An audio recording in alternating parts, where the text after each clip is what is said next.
A little bit of a different story, man. I got one of my friends put the call into the show. Cabrini Green legend, Carol B. She an older woman, y'all, but she from the streets. You know what I'm saying? She ain't your average older woman. But she gonna be able to give y'all a whole lot of game, man, and just the shit that we gonna talk about, the stories and shit. You gonna be able to pick up some shit and learn from it, man. Then it's somebody from, old school Chicago, Cabrini Green. You know what I'm saying? Grew up out there for real. These niggas be talking about O Block and shit now, nigga. Before O Block, it was Cabrini Green. The whole world knew about them projects. You know what I'm saying? They had to turn them motherfuckers down. She trying to call me on the wrong phone. So I'm gonna call her right back. Matter of fact, I ain't gonna video call her. Regular call.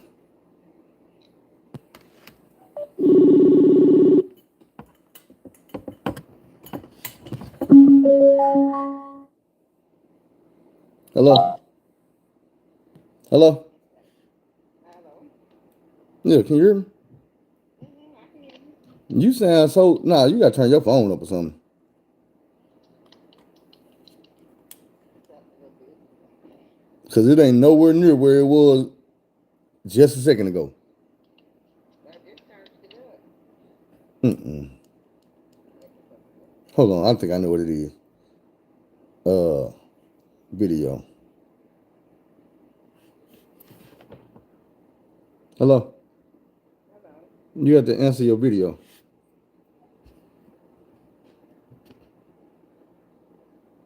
Now say something. Hello. Oh, it's still low. I got it turned up high. Oh, because you got me on Bluetooth. You got to put the speakerphone on.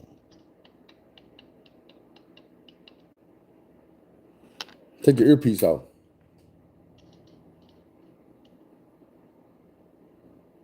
Okay. Because I can't hear a word. I can hear you, but I can barely hear you. I know they can't hear you at all. Can you hear me now? Barely. Well, it's up as far as it goes. Is you on speakerphone or you still on Bluetooth? I'm on speaker. Oh, I don't know what to say. I can't hear you. I mean, I can hear you, but like I said, it's real, real, real low. Let me see something. Well, hang up and let me cut it down and then we cut it back up. Uh,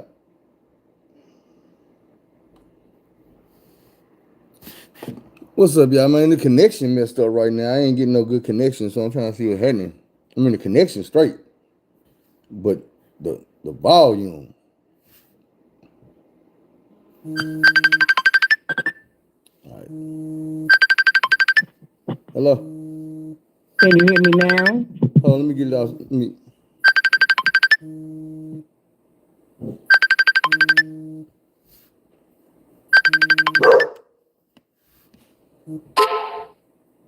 Hello.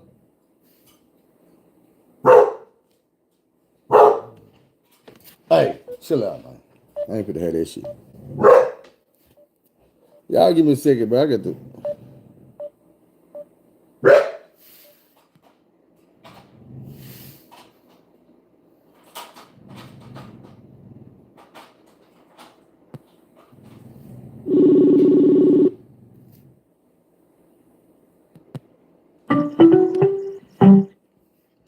Hello. Hello. All right, Can you now I hear can me hear you. now? Now I can hear you. And now you on the Bluetooth. It don't matter. I can hear you now. What's the deal? Mm-hmm. Let me see. Who on here, y'all?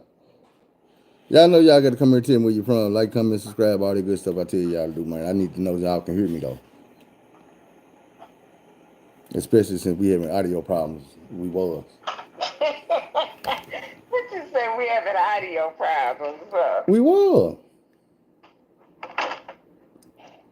Now, I see somebody on here, but ain't nobody said nothing, so I can't tell if they can hear me or what. I don't know what's going on.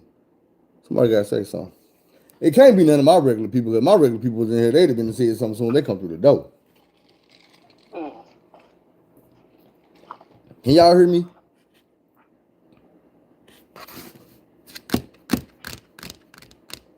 Can y'all hear me? Anybody say something?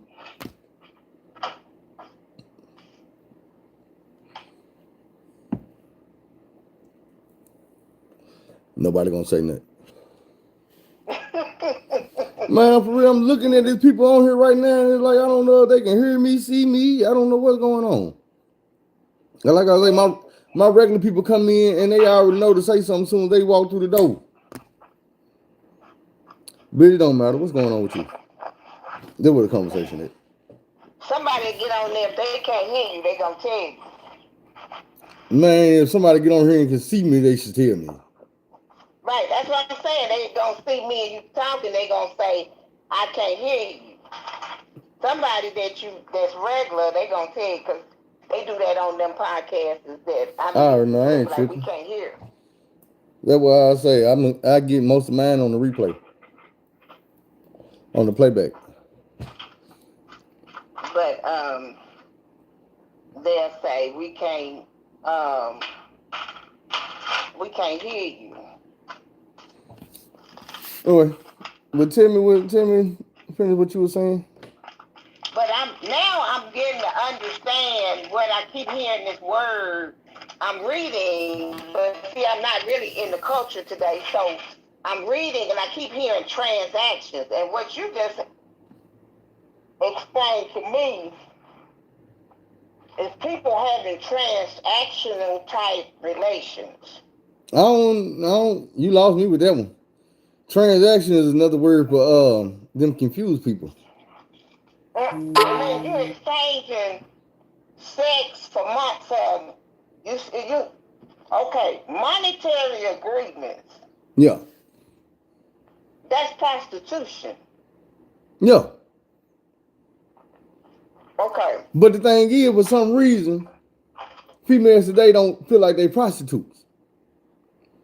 But if I'm having sex with 5 people, or I'm promising sex,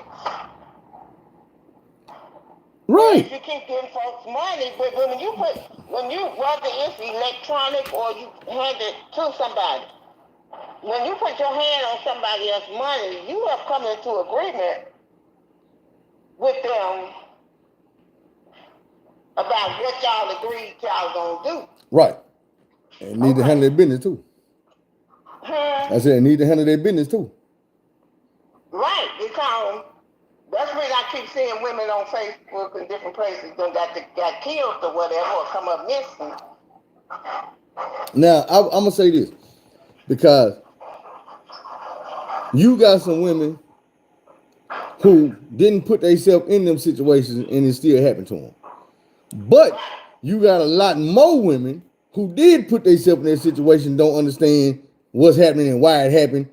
And I ain't gonna say that the dude that did it don't get none of the blame, because he gonna get majority of the blame.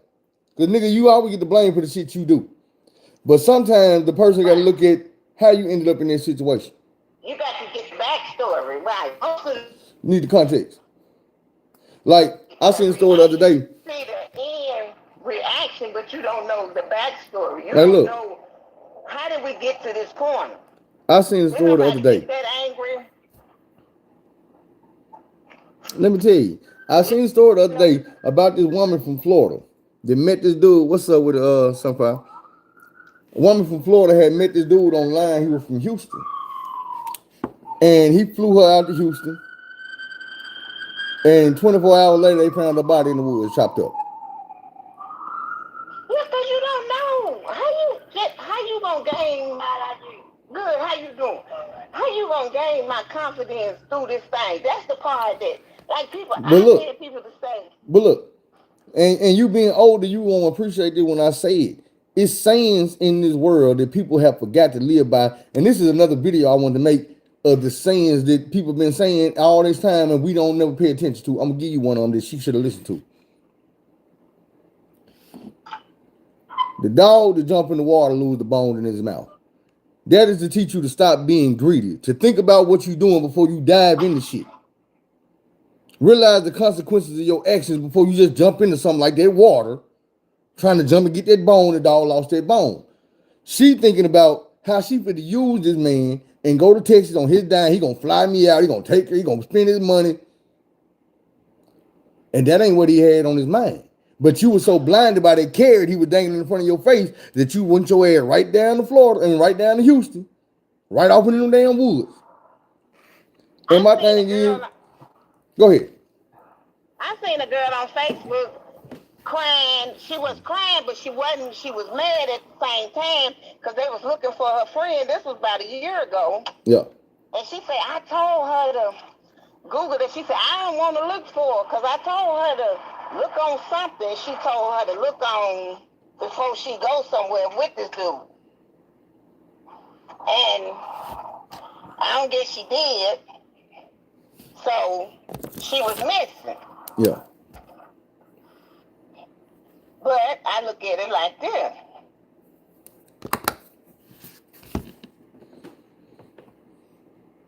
You have to, like folks get in my inbox. Man here from Little Rock trying to tell me he deployed. And if he knew how many times I had heard this deployed story, it's like everybody got together and they said, well, we going to tell them we in the army, we deployed. They go get somebody else pictures and shit. And one man, and then they be talking, but they all say the same thing. It's like the same. Yeah, it's the scam. This like, look, this is the thing about it. And people don't realize this for y'all that, like, it's a dude on YouTube named C Bill. And he be telling about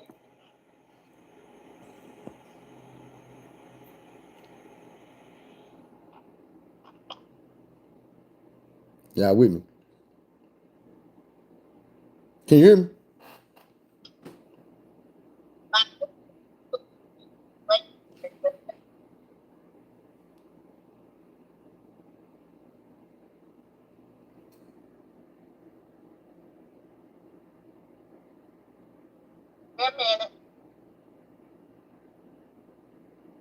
Boy, hey,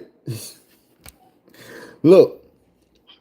Okay, I'm here. Okay, so look. On her, like in the prison network, it's a dude named C Bill that be telling stories like me, right? And in his stories, there was one part where he was talking about the chain gang game. Chain gang is prison. The game is the conversation. And it's the dudes be getting these females, and they talk to them, they run their game so they can get money or whatever they're gonna get out of these females. Same thing dude was doing to you, or they were doing to you, military game instead of chain gang game. You also got oil rig game. Like a nigga tried to get my mama with that. He working on the oil rig and he out here by himself and they doing all this. And then one day it was, hey, can you send me some money? Yeah, I can send you. I can send you cut. I can cut the conversation off. But see, the thing is, you got people all day long. That's all they do. That's their job. I seen a documentary where it really fucked my head up over in India. The same call centers. They're like all the Indians be calling us for and all this shit. These folks is really in India, in a big ass building. You might have 14 stories, but then you get up to the 7th story, that whole floor ain't doing nothing but scams. You get up to the 8th floor, they back on calling you, talking about AT&T and shit. But that 7th floor, all of them doing scams. They call them motherfuckers, they doing the tax game. Where they call you and tell you owe money or this and that, or you got a warrant, and if you don't send this money in right now that you delinquent on your taxes, then we gonna contact the authorities in your area and they gonna be coming to get you within the hour. What can you put down on that payment right now? It's all game. They gonna try to scare you into getting something. But that's how it goes. I tell these folks. And folks is busy with themselves. And I don't know why they think, okay, I'm going to get this money right quick and this going to do this. Man, look. No. I done seen game worse than that. My homegirl got a check in the mail for $3,500 from Africa. 2 days later, another check came. $10,000 with a letter. Get what the letter say. I know you don't know me, but I don't have anybody else I can reach out to. I sent this to you on a hope and a prayer that you would get it and do the right thing. This is my brother's name and number in his bank account. I need you to get this money to my brother because I can't do it. The $3,500 check, that's for you. But I need you to put the $10,000 check and the $35,000 check in your account and send the 10,000 to my brother at this account number, and you can keep the 3,500. Guess what? Them checks is fake, but they passable. So the bank will cash them checks. They will put their money in your account. You will send the 10,000 back to him at his account, free and clear. But now you in the hole for $1,350. The bank gonna want their money back when them checks come back fake. You gonna still have your little 3,000. You gonna be calling dude back or writing that letter back like, hey bro, I need that 10,000 back. And they gonna be like, huh? Tell it to somebody who give a damn. Think about it is, Cause they done hear the list. if you ever seen Django, No. the movie, okay, where his partner where he talking, he trying to sell dude the Mandingo Warrior. And he tell him, look, when the G go down, the man tell him, he said, look, you wouldn't have paid no mind them coming here trying to buy no little filly for $200-300, but that 7,000 made you mighty friendly. Niggas start throwing that $3,500 check out there. If a nigga told you, hey man, I need you to help my brother, man, send him the 10,000 for me, man, and I appreciate it. You gonna be like, nigga, hell no. But when they send you 3,500, you gonna be like, shit, bitch, I got you. 3,500, I got you. I'm still not going, not through them electronic things. Guess what? We is not finna do that. Guess what? You know how many motherfuckers doing it? Yeah, cause they ain't seen no money before. Right. You know how many motherfuckers, look. I'm not fit. You can't send your own money, but you finna, I'm a stranger and you gonna trust me? Man, no. Man. They gonna tell you some shit like, boy. Like one dude calling me through the phone talking about he in the military and he went to talking about a care package. Now this is to show you about shit like that. Shit took me by surprise. This was about 10, 15 years ago. What's up, Toot? Okay. I had Can y'all hear her? I had already sent a man in the military a care package, so I know how you send them. You know, like I say, you send newspapers, Twinkies, potato chips, things you know the person like. So this man, he was talking about a care package, so I'm thinking about it. I'm going to send him some magazines, some newspapers, some different shit that, you know, you can't get over there. Yeah. Dude said, I want some naked slides, and he said he wanted an iPhone and something else. I told him in my mind, care packages are potato chips, magazines, that kind of thing. Cause nigga, you can go buy a phone. They said Nike slides and iPhones in every country. And so he was like, and then he was like, he wanted me to send it too. I say, so what is your rank, file, and serial number? Because I wasn't, like I said, I told him, and before we had even talked about that, he told me, well, I want you to send it to this man and he'll get it to me. I told him, no, that ain't how the Army works. So he kept on talking. And then he got mad. Well, you should have never, when he went to talk about the iPhone and stuff, and I told him, I said, you got to be crazy. He told me, well, you should have never asked me what did I want. I said, I thought you wanted some potato chips, but since you don't, then we She said, I thought you wanted some potato chips, nigga. So, a little commissary. Hey. I said, shit, you thought nigga want some commissary, that nigga want that package. Yeah, that nigga won't eat. And so my friend, I was telling her about it because I was fit to be damn tired. Who asks for strange folks through his phone, you know, this kind of stuff. So she said, girl, you don't know that nigga that supplied the whole neighborhood with iPhones through them same conversations. I said, oh, okay. She said, you'd be surprised at what a woman will do for a military man. Right. Because she thinking, goddamn, he going to come back and take care of her. This nigga better come back and need you to take care of him.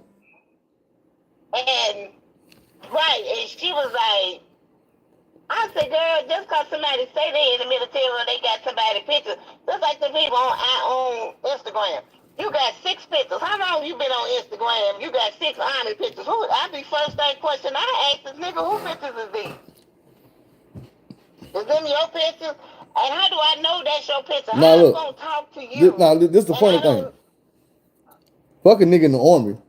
Picture one of the most beautiful women you ever seen in your life, and then you click on her page, she got 3 pictures. All of them wearing the same outfit. And I'm sitting there telling myself, One thing pretty girls do to spend all their money on eyelashes you got on and the lace front you got on, it's, they don't take 3 pictures in their lifetime. They take 3 pictures before they walk out the bathroom. 3 pictures before they get out the car. 3 pictures got it. You know what I'm saying? Pictures on the way down the steps. Picture at the restaurant. Picture at work. You got 3 pictures. And them same pictures have been up for 2 years. Get out of here. That's what I'm saying. Then one dude I kept on saying, I said, who picture is this? Is this your picture? I said, how do I know if this your picture? Next thing I know, he done called me through Instagram. He said, no, that's not my picture. Then he in the bathroom, and I guess he thought if he showed me his thing, then I was going to want to keep on talking. I told him, I said, dude, I as old as I am, shit, I done seen a lot of them, what I'm supposed to do. And so, you know, the conversation didn't go nowhere. But it's crazy. It is crazy. And see, when I say transaction, if I need you to pay something for me in exchange for sex, that's a transaction. Right. That's a monetary transaction. And I had a man one time, I was about 25 years old, and he was in Bible. No, I was saying, go ahead. You know, I got to say something to them sometime. I was at church, and he preached, and he wasn't preaching, but he talked about, this was Bible study, and he talked about that. And he explained, I was 25 years old, and he explained the difference between prostitution and whatever. But he said, because he asked the question, he said, and we've been taught this, he said, if me and you agree to have sex, now we didn't agree on no money, we just agreed to have sex. I gave you something, you gave me something. Right. Fair exchange, ain't no robbery. It was an even exchange. Now, you gave me something, I gave you something. Why, when we get up, I still owe you? That's exactly what I said this morning, ain't it? Because I said, ain't that what I said this morning? When I told you, look, I know what I bring to the room. I know what this thing do. This was gonna make you leave your happy home and come see me. This was gonna make you do all that shit. So don't tell me that I owe you for giving you the pleasure I'm giving you, just because you gave me some pleasure back in return. That pleasure thing, because the woman is supposed to see. That's where we need to slow down there. If you slow down and find out how to have an orgasm with your body and a man, then you know how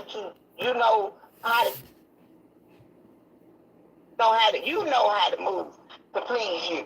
But when you say you pay my bill or I ain't got time to fool with you, that's a transaction. Right.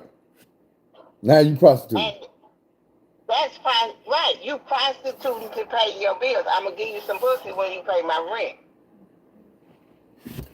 And then we got, and if you don't plan on doing that with a man, I suggest you not trick him out his money. Because at the same time, men don't like to be tricked out their money. They don't like to be promised something and not get it. That's how we come up in a situation where you ain't told the backstory. I don't know what he mad about. Yes, you do know what he mad about. Hold on real quick. Don't it hit different when you hear a woman tell the damn truth? Instead of sit back and act like, I don't know what he's talking about. Man, you know you owe that man some pussy. And motherfuckers, some people gonna feel sorry for you when he do something to you. But it's gonna be some people that gonna sit back and say, man, she knew what the hell she was doing. She been going on that man's house every day at 2 o'clock in the morning, coming back. Look, she bought clothes, shoes, she taking the kids shopping, and that man talking about he wants mad. And she keep going over there and not giving him none. And then one day she came back with her ass rolled up. She kind of asked for that. I ain't saying he should have did that, but I'm saying I understand. People get mad, especially about money. I'm the same way about tricking me out of my. If you don't plan on, like we in our culture, we think lying to get what we want is cute and it's encouraged. We think lies and manipulation to get what we, and a lot of women, and then like with older women and stuff, and you be like, why is she mad? She mad, she not mad, she hurt. Because you've been misled by being lied to get, if you got to lie to me to get my stuff, you don't need it. Why do you need to lie to me? Because you know if you tell me the truth, you ain't gonna get it. Not gonna, but if you trick me out of the most precious thing that I have, how do you think that's going to make me feel? Now, should I be happy that you did that? No. I'm angry. You deceived me. You promised me things you knew you weren't going to never do. Right. Just to have that experience with me. Now you want, oh, girl, you've been lied to before. So, no, but it didn't. It might have hit a little different. You know, that made me think of something. Check it out. I told my homeboy this one. I said, look, bro. As men, we got to realize there's a lot of these hoes out here that wasn't hoes. They was made to be hoes. Because a nigga came to them and lied to them and told them, hey, yeah, baby, I love you. I'm going to do this and that. And then she fucked him. And then he left. And that's one body. Well, another nigga came along. Yeah, baby, I love you. I'm going to be there for you. That's another body. Probably might be a kid or two with it. And then another nigga come along after he done finally got tired and gone. Well, now you got 3 niggas you can fuck. You got 2, 3 kids. And you look like you a hoe. But the whole time, you been out here chasing love. If I tell you when I was younger, and that's what made me start learning about stuff, and then I started asking my daddy, because I'm like, I'm coming out on the fuck end of this shit, and niggas is lying to me and promising me they gonna do this and that and the other, and they after they get what they want, they go on about their business. Right. And that makes you angry. And then I'm gonna tell you, I went through a phase in my life where shit. Okay, since y'all playing, let's play. I'm gonna be real. I'm gonna be real. Look, because I know men probably need to hear this. Women already know. Men don't know this shit right here. But I got a female that I started sleeping with when I came home from prison. That was 16 years ago. So we probably been sleeping together now 13 years off and on. Mm-hmm. I told you about this the other day. I asked this woman one day when we were around 11 years. I told her, hey, now that you single and you ain't cheating on nobody to be with me, let me take you on a date. And she told me no. And that shit, I can't explain how that shit made me feel. When I was like, no, I can't take you on a, bitch, you don't even want to be seen with me in public, but you've been fucking me for 11 years. But it's been on the underground. Right, but what I'm saying is, as a man, that hurt me. For a woman to tell me, to make me realize you don't want to be seen with me, you don't want to deal with me, but I got something between my legs that's so good that you going to come and get it. And then you going to go on about your life. And then you going to call me when you want that again, and you're not going to call me to tell me happy birthday. You're not going to call me to see how I was when I had my surgery, but you would call me and be like, hey, I want something. I want it. And see, I stopped two folks from trying to, I had people trying to do me like that, and they wanted to come. We were not. But see, that's what I'm saying. That's what I'm saying. Men do women like that every day. When a woman do a man like that, that shit right there, it made me look at it different. Like when I was telling you yesterday, I told you know what? Man, I be doing women like that and I never realized it. That's fucked up. Right, but but see, my thing is this. How you gonna not call me for a month or call me here and there and say a few words and then show up on my porch? You ain't called. You ain't, when I was staying, where you could just access to my door. That's the reason I moved in secure place to stay. Because how you gonna come show up, just whenever you feel like it, just show up and feel like I should want to have sex when you show up. I'm like, no, that's not quite how that goes. Because I'm a human being. But right. And a woman had to tell me that. She was like, Phil, you gotta realize, man, sometimes you make a motherfucker feel like they ain't even human. Like you fuck with a motherfucker at your convenience and you don't know how it make the motherfucker feel that you fuck with.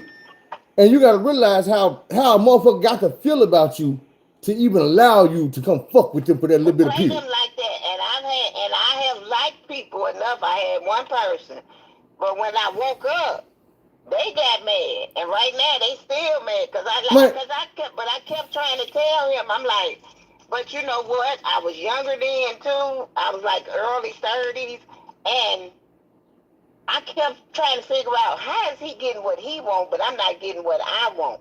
But then I Right. realized he was coming in, he was touching me.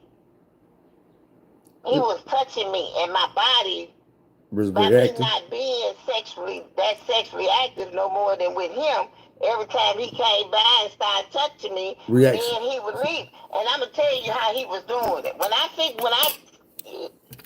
He was, and then he would. I felt like this nigga was leaving we would be like, he never had time. He was always like on the lunch break or some shit like that. Now I'm liking him, but he playing me like a violin on a warm summer day. Until I figured out how I was being played. I'm like, why do he, and when I figured out, is he touching me? He's touching me. Oh. I'm still roasting his ass. That's your weak spot though. Just touch those. See, everybody don't know that. But that's what I'm saying. You got some niggas that figure that out. They're like, you know what? You can say what you want to say, but I know if I reach back here and get to touching your neck like this, your body do this. And then after your body do this and I get to touching over here, them jaws fall off. And I realized he was touching me and he was getting what he wanted, and it's on the lunch break groove, and he washing his dick and putting his pants. He got one leg in his pants and he ain't fucked up about me. Now me and him about 3 or 4 years ago had a conversation because every few years he checked to see. Maybe we can get For the that last 30 years he been checking to see if I'm still game. You know, if you have you got Let me ask you a question. Let me ask you this. Be for real. When the last time you got a nigga's pussy? Not since I figured out why I was being. How long ago was it? About 25 years. This might just be the man in me. It might just be the man in me. I might just be because look, if a nigga been trying 25 years, I ain't even gonna finish this. Live your life. Let me call your ass 25 years. You better let me smell that thing. Cause I'm like, how you gonna? It's 3 years ago. I told my people say it's because he was married. I had just paid all my bills, and he was on the phone talking to me like you talking to me, and we was on the phone talking, and he married now. And I told him, I said, let me tell you something. When you were single, I was single. I told him, I don't know why you don't see me as somebody to marry, but you see me as somebody to fuck. And I ain't understand. I said, because you don't think I want some of my money freed up? I said, now you got somebody you willing to pay their rent, make sure they got a place to stay, make sure they got something to eat, trying to make sure they do this, they got this. I said, don't you think I want that? I said, I want to be in love. Kurt, but listen, what if it's the other way around? What you mean? What if he got somebody that's paying his rent, buying his food, taking care of him? No, he paying. He doing something. He work at the bank. It don't matter where he work at. He ain't married nobody. He might have married her because she the one that came in and was dumb enough to do for him. But I don't know. I think she just dumb enough to be with him. So exactly. That's what I'm saying. So don't get mad about what somebody. Hey, she might have her hands full of shit. I know she do. Exactly. Right. I know she do. Because I know he fucking somebody in Little Rock. If not 3 or 4 somebody. Right. Because he calling your phone. Trash. And the last when I was down there at the resale store, he came in there every week. And he even knew the man that run the store. And I'm like, why is this motherfucker coming in here? And how did he even know I was in here? Right. And you can't even add me no question like that. I be having shit in the chamber. How you know I was in here? You know I got GPS on this boy. And so he told me, where your car at? Where that white Backseat. car? And that's something I don't drive that car no more. I bet you was driving But my, something with a drop. hmm, I said, I bet whatever you driving, it was convertible. yeah. And he told me, oh, I see what you're driving. That's when he looked out the window. Oh, I see what you're driving. Yeah, hey, a motherfucker look at me and boy, as soon as I seen that car, I knew that was your damn car. Yeah, that shit. I get that too. But I'm like, and every time he came in there, it angers me. Because I told him, I said, since you checking every 3 or 4, 5 years, I said, keep checking. Next time you check, I'll be close to 70. I'm still got to go have the same damn answer. Like, if you don't care your ass. But it took me a while to figure out, why do I keep doing this? This nigga ain't doing nothing. This nigga ain't taking me nowhere. He keep on and I keep going. Y'all, I'll be explaining to her. I gotta explain to y'all too. Men and women different. Men and women different. I know. Like everything men and women do, we can do the same shit. It's gonna be for different reasons. Men and women don't even cheat for the same reasons. Men cheat because they want to have sex with somebody that they seen they was attractive. I want that. That's the only reason men cheat. Women cheat because they want to hurt you. A woman to go fuck your brother. She'll go fuck your daddy. She'll fuck your boss. Because she know them the people that's gonna hurt you.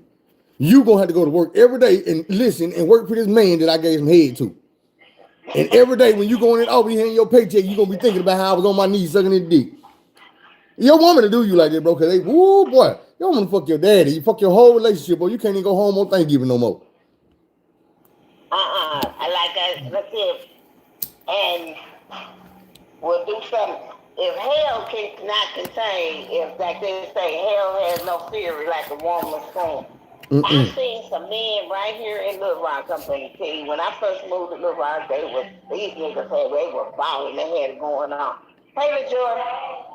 But now, when I see them, somebody storm their ass with something. I'm tripping. Look, you walking down the hallway in the gym, right? Mm-hmm.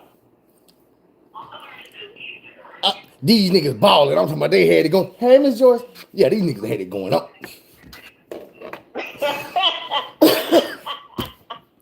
Boy, if you ain't just pulled a Miss Parker. I'm telling you, and now, and they was the kind of niggas that you was like, damn, I wish I could be with him. But then, now when you see them, they supposed to start, some woman that put that deer in the headlight look in their eyes. And every time you see them now, they got that deer in the headlight look. Because if you hurt one right, she gonna take time. She ain't gonna play with you.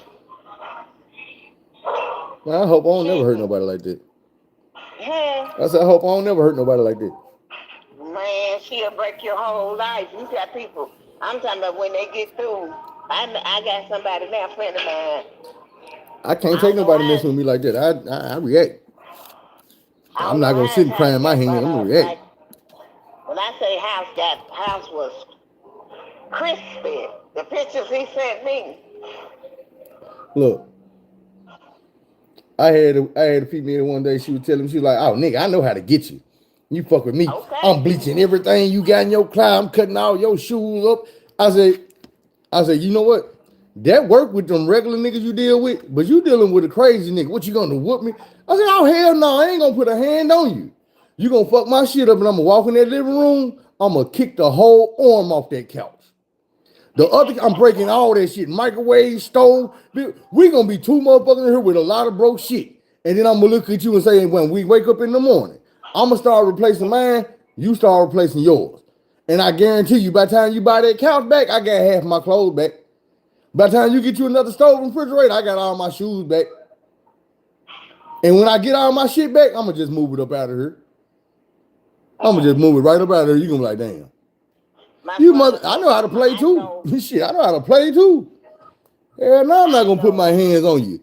I'm gonna punch all your shit though. I'm gonna black eye all your couches and man, we gonna be living in a trap house until I move out once I replace all my shit. I'm gonna let you watch me replace all my shit with a smile. Like we just get it all back together. Do it on your own. I'm gone. You thought you were gonna mess with me. I don't deal with crazy people. I show them I'm crazy too, and then I go. I'm telling you, they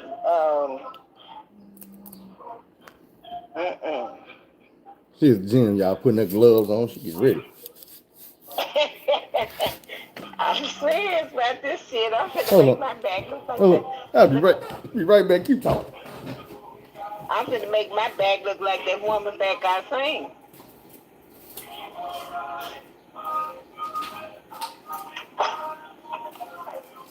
Where my shit at?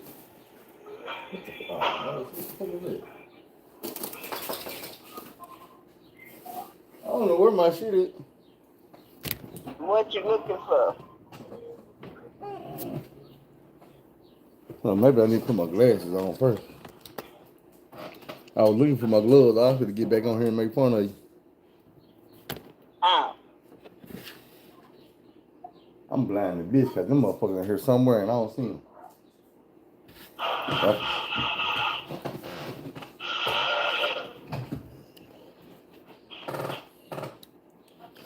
No, I seen that woman. I'm like, look, I got to break my workout up. I've been coming in here like 3 times a week, doing like, it's been compressing, doing like them,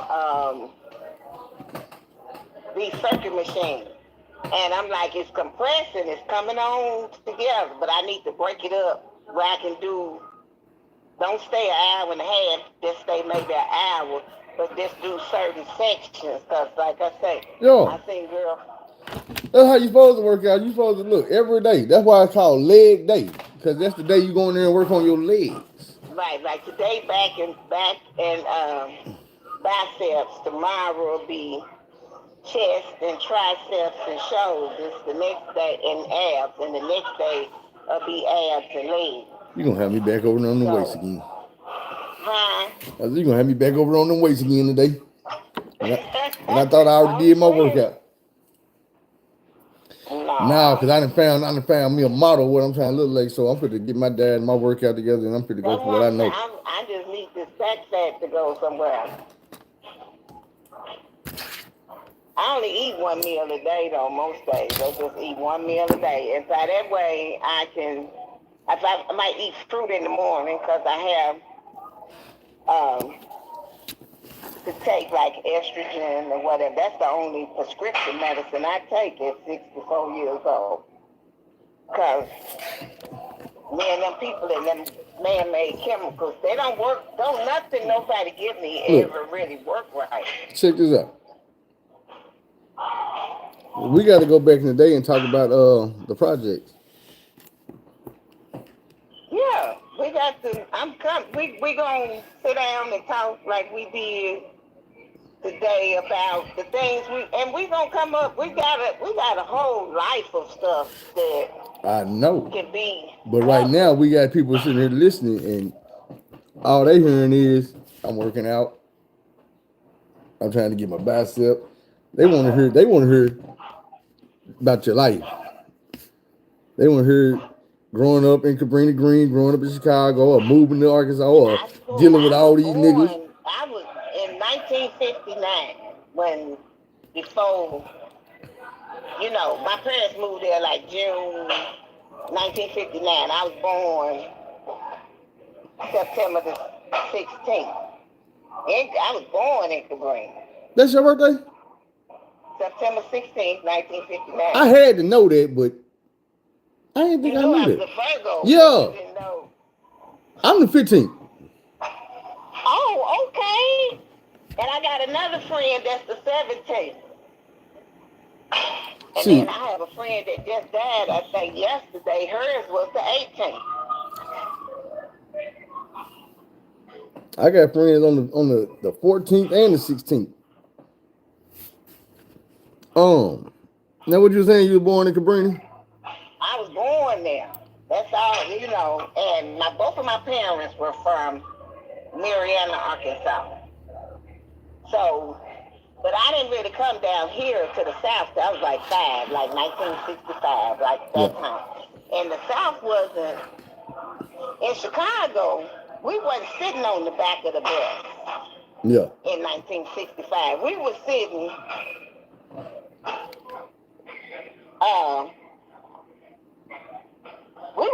wherever you want to sit at. We wasn't sitting, but when you come down here, you had to, like I was 5 years old, I didn't know, and I went to push to go up in the store, like from the front door, and my grandmother almost tore my dress off.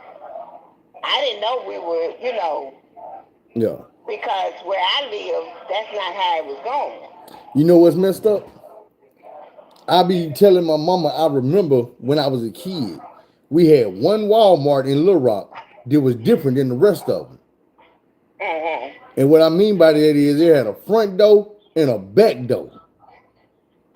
Like when you pull up the Walmart and you walk in that front door and them doors open, it was doors in the back that didn't slide open. You had to push them open, but you can come in from that back way. It was a parking lot and everything back there. It was cash register back there where you check out. But what that Walmart used to be was a store where the white people were coming in one door and the black people were coming in the other side of the store. They had to come in the back. That's why they had them 2 doors back there when it was like 5, 6 doors up front. But they ended up, I don't know if that building even still up, but there used to be a Walmart in Southwest. And see, and my mother didn't even allow racism, even though both of them was from here. My mother didn't even allow racism to be discussed. Not in our house. Yeah. You might see it on TV somewhere, but my mother was dead before my father got a chance to express what he wanted to tell me. Like that movie Mississippi Burning. I didn't know that had actually happened. Shit, I'm arguing with my dad on the telephone. I'm like, that's a movie. He kept telling me about it. I said, Dad, that's a movie. And see, I'm not a movie person. I seen some of it on TV, and I kept telling him, I said, that's a movie. That's a movie. He said, Carol, that ain't no damn movie. That happened for real. I said, well, somebody made a movie about it. Yeah, they got to. Because shit happened, and people forget about it. That's the same reason why I wanted you to tell us about how it was back then in Cabrini Green, because a lot of people just don't know. They ain't gonna never hear from nobody who went there. They gonna hear from a movie or some bullshit like that. I want to hear from somebody who grew up there, lived there, and went through that shit. I keep hearing folks say something. Oh, that's where they film Candyman. I'm like, when I was a little girl, like 5, 6 years old, like heroin was the drug of choice back then. You see folks sitting all on the steps, needles hanging out there. You see track marks on people's arms and in between their fingers. I knew at a young age. And you be stepping over them people in the stairways and stuff. It wasn't never like down here where people running and playing. We ran and played, but you also had to watch people who were shooting. You had to watch folks. And most of the grown folks will tell you, y'all need to go on up in that building. You need to get out the way. It's finna go down. Yeah. To scatter your ass. It's, because that's how children end up being the casualty of the war. Because where there is bangers at, it's always a war going on. And we stayed where there was 3. It was the Stones, the Disciples, and the Vice Lords. And it was always a war. Now, there were different times where they had peace treaties, where they tried to have peace treaties.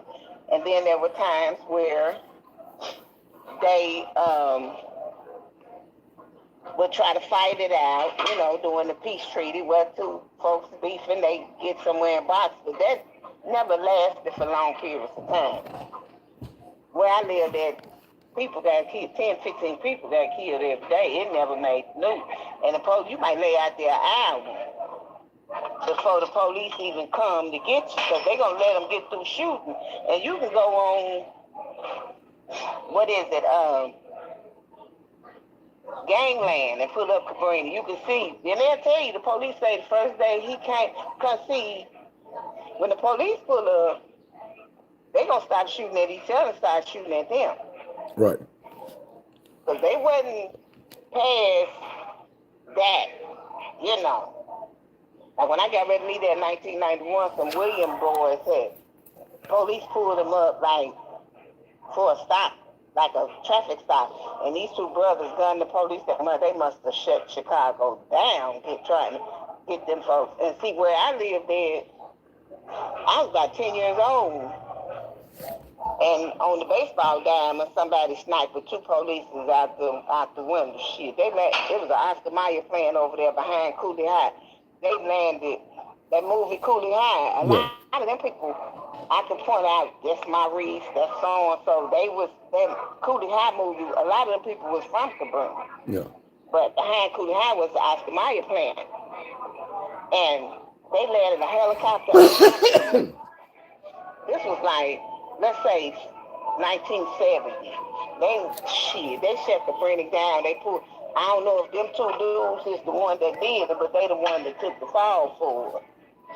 And when I was leaving in 91, I read in the paper, they was just finna come up. It was like 25 years later, 20-something years later, they was finna come up for parole. But shit, Cabrini is the reason. I bet you I lived here. I know I lived here 10, 15 years before I ever went to an ATM machine. Shit, I was scared of ATM. In my mind, ATM machine is deadly. Yeah. Because as soon as they started making them, like down on Clark and Division where my father was living before he passed, there was a bank down there. Lady went in the little glass room to do the ATM, and some dudes from the hood, they went to jail because that's when the cameras first got started. Because the cameras was in there. That's the only reason why they went to jail. But that woman, I don't know. When they talked about what they did to that woman, I was scared to go near a damn ATM machine. And I lived out here in Little Rock, Arkansas. I better lived here 15 years before I went to one. Yeah. And it scared me when folks say they going to one. So somebody say, I got to go to the ATM. Shit, I don't... that's not a habit of mine. Because when you grow up under that kind of stuff, you're not, you ain't trying to go to no where you can get yourself hurt in. Yeah. Let me ask you a question. If you don't mind answering. You ain't got to answer if you don't want to. But what happened the first time you seen a person get their life took? I was 10 years old. And my friend, she just passed 2 weeks ago. She came running up the stairs to tell me that Butchie just got shot. And I run out the door. I remember I left my mama's door wide open. Didn't even try to lock it. Running down there to seek out my little boyfriend laying in the middle of the blacktop. Hole in the middle of his head. He laid out there about an hour. And I remember they took him before they came and got him. And I remember they took a picture of his mama looking out the window. They did a story about it because him and his friends had a little band that they played in. And one of his friends that was with him, when he got shot, he later on became a pimp. I remember back in the 70s, I was coming up to be a teenager, I guess. The dude had him some white girls and things, and they was real life, real life pimps. When I was 13, 14 years old, and I started reading books about pimps, because I wanted to know what the hell, and psychological stuff back then, because I wanted to know what the hell do somebody tell you to make you want to do that, and whatever they told you, it's already there. They ain't got to tell you. They bring it out. Right, but what did they tell you? And what made you want to do that? And women was, and You know, back then the laws wasn't like they are now. Where I'm about to fall. Back then you didn't have to be accountable for your cash. Right.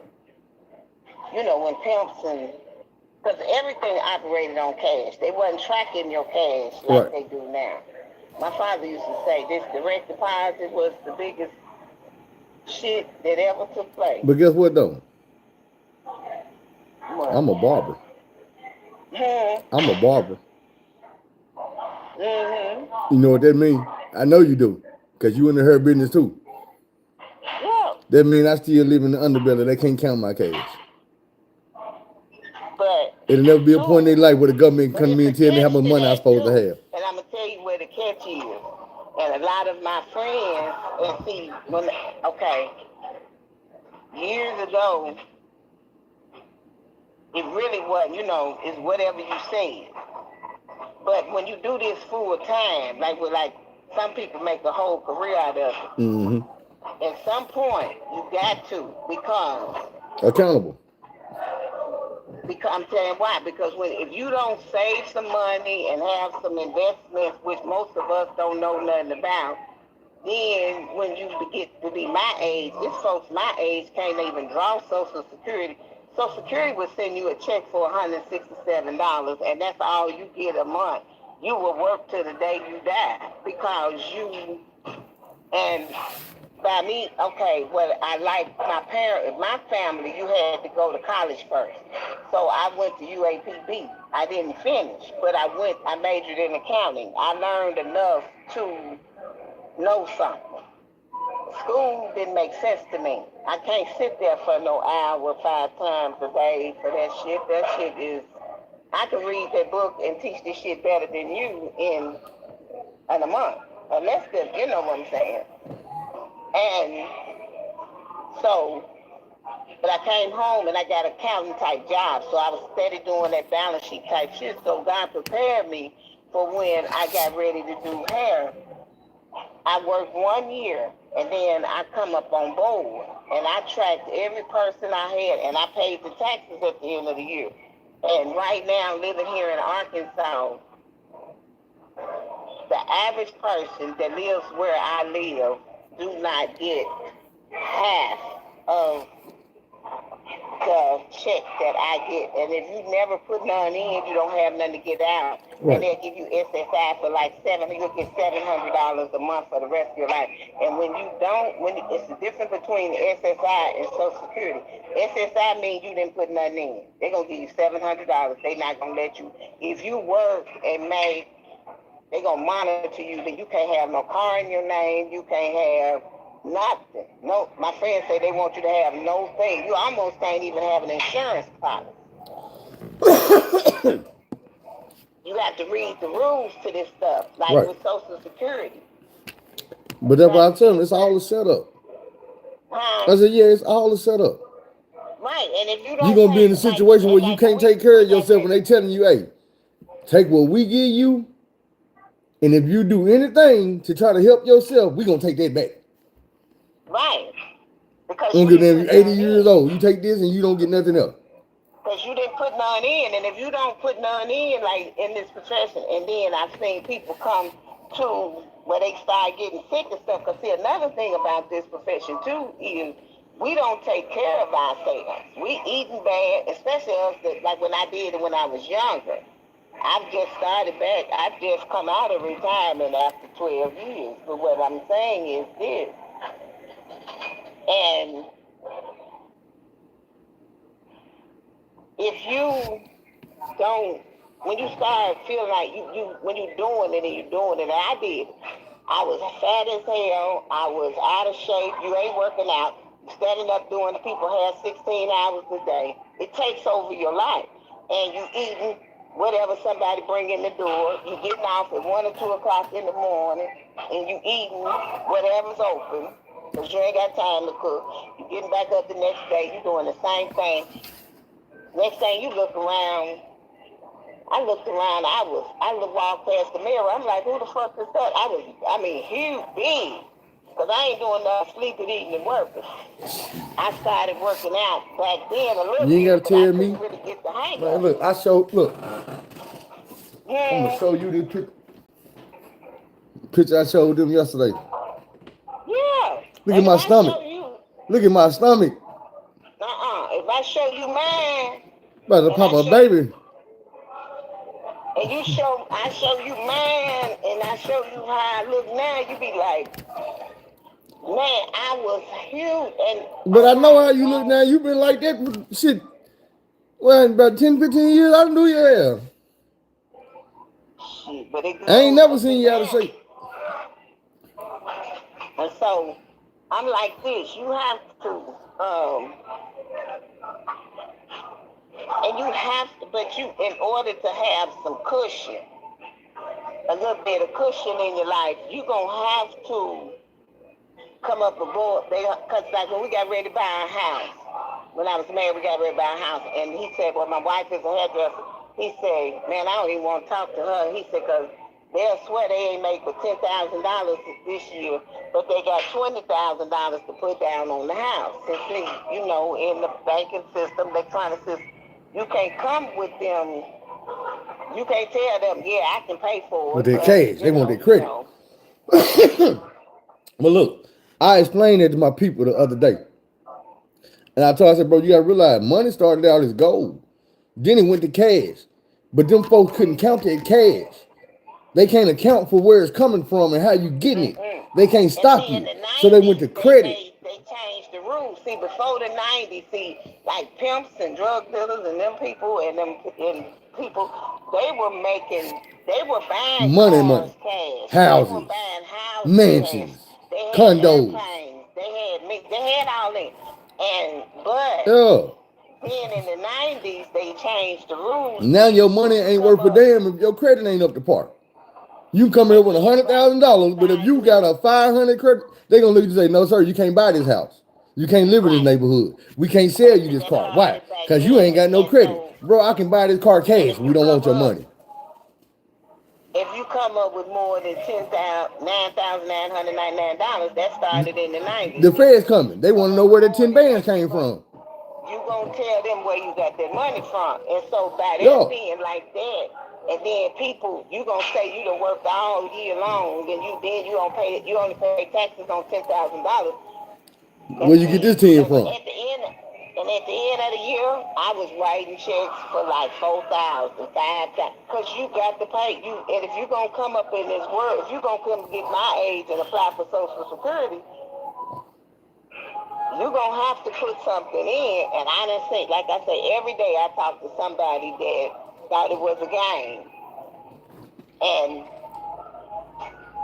they sit and having to work and all kind of stuff. Look, see, my motto on this show, I can't talk. And just like pimps come up, like if you do the research, a lot of them come up homeless, and I know some, and you know some too, right here. Right. That on SSI, now they still in Man, the game on some level, check but this they out. done changed the game. Yeah. Most But, pimps turn into con men. I said most pimps turn into con men. right, After and the see, pimp game, that's it's the where they con at game. now. But And see, they were, this is what I was so, gonna tell you. On one of my channels, I'm writing a pimp book in Chicago. Back in the day, in the 70s. It's a video book, and I got right now I'm on chapter 6. and a lot of times I they want you to check find it them out. homeless and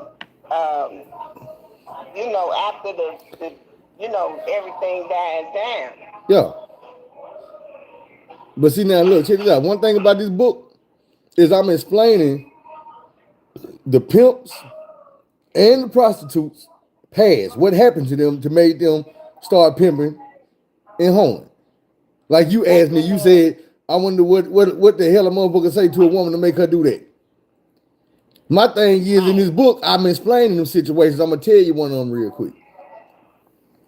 it was a situation where the main character, his name is Fancy, and when he was young, Fancy, his mama and his sister was homeless. They lived behind a movie theater in the alley, and growing up, a lot of men would always be approaching Fancy mama. You know what I'm saying? They was trying to have sex with her. And the kids didn't understand what was going on. They knew was they was homeless, they was eating out trash cans and all this and that. Well, one day, Fancy's sister had got about 15 and she started figuring shit out. She understood what was going on.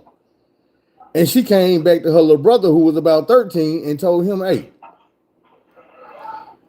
you know all them men that be coming up to mama and she be arguing and cussing them out. He like, yeah, them men be trying to pay mama to have sex with them.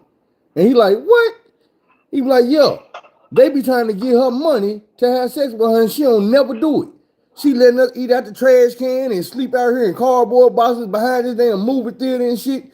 And she was like, well, guess what? Nigga, we ain't fit to do that no more. I'm fit to go get us some money. I just need you to watch my back and make sure these niggas don't try to do nothing to me. And that's how he started pimping. He started pimping because his sister needed protection when she was out there getting money to feed him and her because their mama wasn't gonna do it. And it's situations like that. Like I when know. I was coming up, it's girls that got on dope and stuff. Like what I come like when I was like 20 something, 25, 26. That was the cocaine. That was when Richard Pryor let everybody know the freebase. That's right before crack got started. And it's people that got caught up. And they might not come home for 5 days. Their kids got to figure it out by themselves. Right. Then they started having laws in Chicago where if you delivered a baby and you had drugs in the system and the baby had drugs in it, they just lock your arm to the bed. Yeah, because you going to jail. Baby automatically go into the foster care system. So women started squatting everywhere. You know, it gets cold in Chicago. Yeah. And women started squatting everywhere. Them women that knew they was on dope and stuff. Go had their baby in abandoned houses and shit in the alley. And the people with garbage men and folks was finding babies every damn where. Cause see, people that live that life, that's about that life, they gonna figure out a way around that whatever. Yeah. And see, this was really before like DNA and stuff like that. You really don't know who baby this is. So it was crazy. But the difference was if a man and a woman was out there in them streets and they was together, you seen two people that could hustle their ass off together and make it happen. But you also saw if that woman sold herself to make them some money, he was right there with her. He wasn't, Right. He wasn't talking about like today, we got all this shit. I don't know if these folks gonna ever be happy, the ones we talk. People, we have folks, all they look for is red flags and this and that and this and that. We look for reasons not to like each other. And I don't understand how you can't get that kind of camaraderie, not to say it's a good one, but if you get that kind of camaraderie with somebody that you trying to have something with. I come up in a time where people had relationships. If they were going to sleep in the alley, they didn't have enough money, they going to sleep out there together till they come up together. Right. Well, no, if you ain't got it, I can't fuck with you. No, we going to get it together. And like I say, he wasn't worried about nobody count because they was out there together.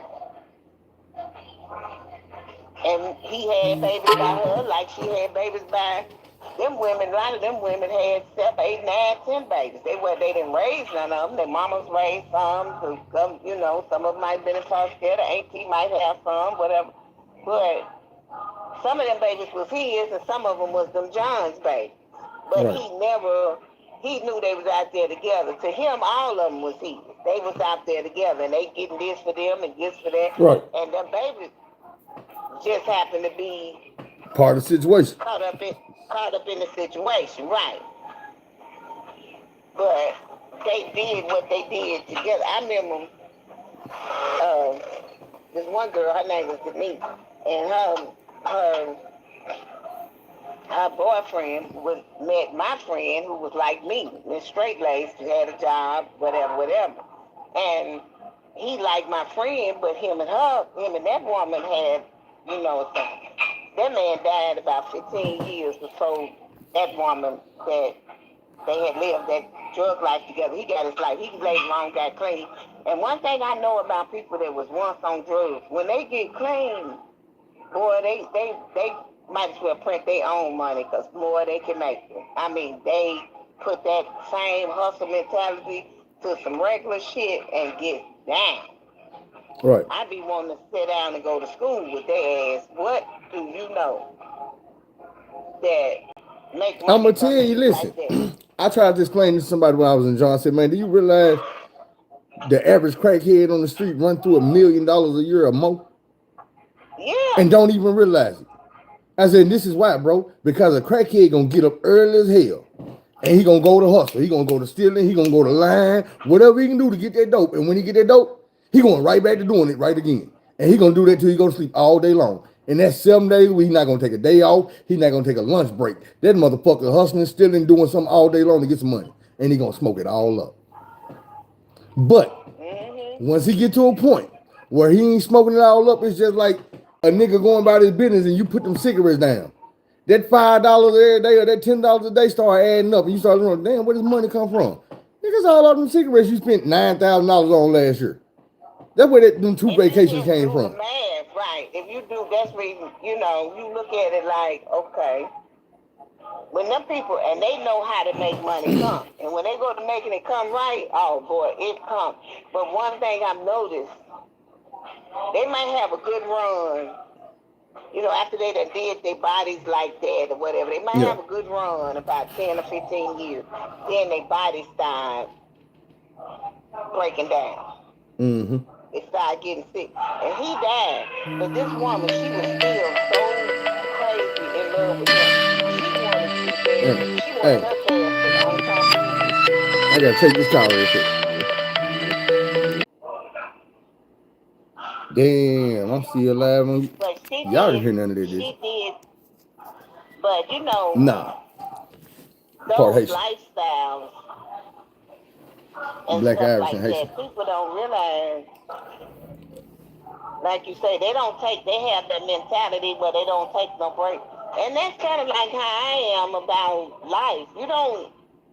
Life don't give you no breaks. You're going to get up and get it done, or you're going to thing is, you got to take your own break.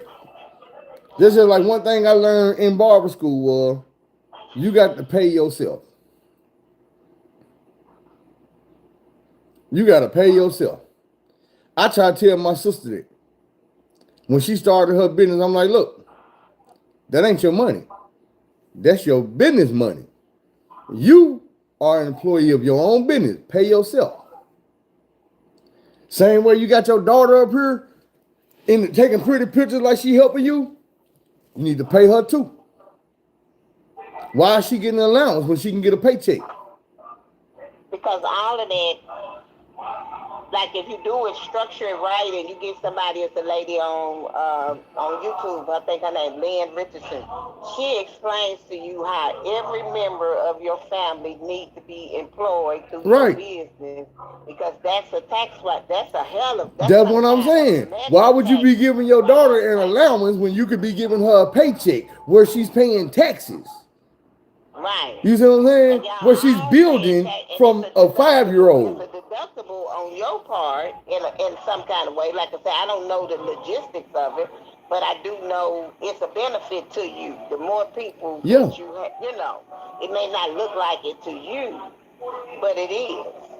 This is the thing about it. Because at the end of the year, if you got an accountant that knows, a tax person that knows the deductible system, because it's certain square footage of your house, you got to keep up with your mileage when you're going to make business. But look, I'm gonna show you how sneaky these folks is.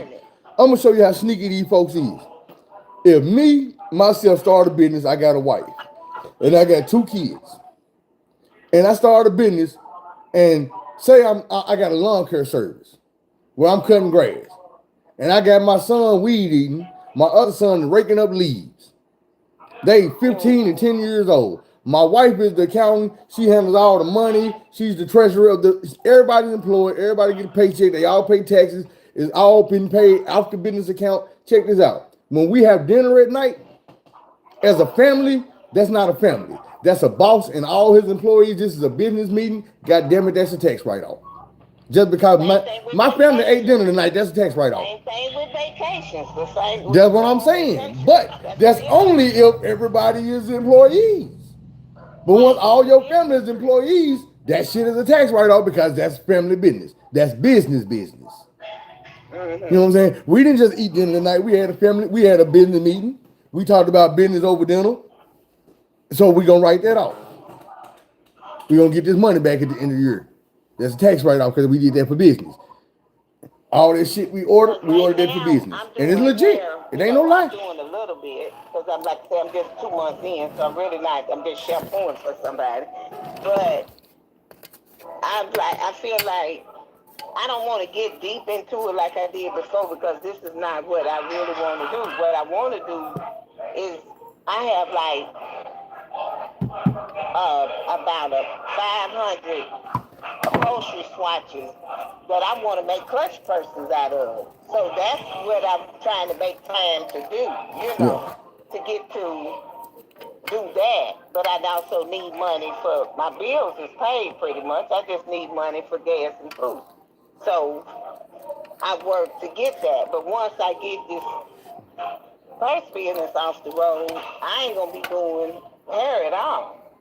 Right. Because that's not my first love. That's a skill that God gave me that's lucrative. What's the first? Making the purses and designing. And the other day I did some old school barrel curls on a girl head. And I know they ain't ready for that because everybody wearing, the hair they wear. But you know what though? But this is the thing about it. They're going to start wearing their hair again. This is the thing about it.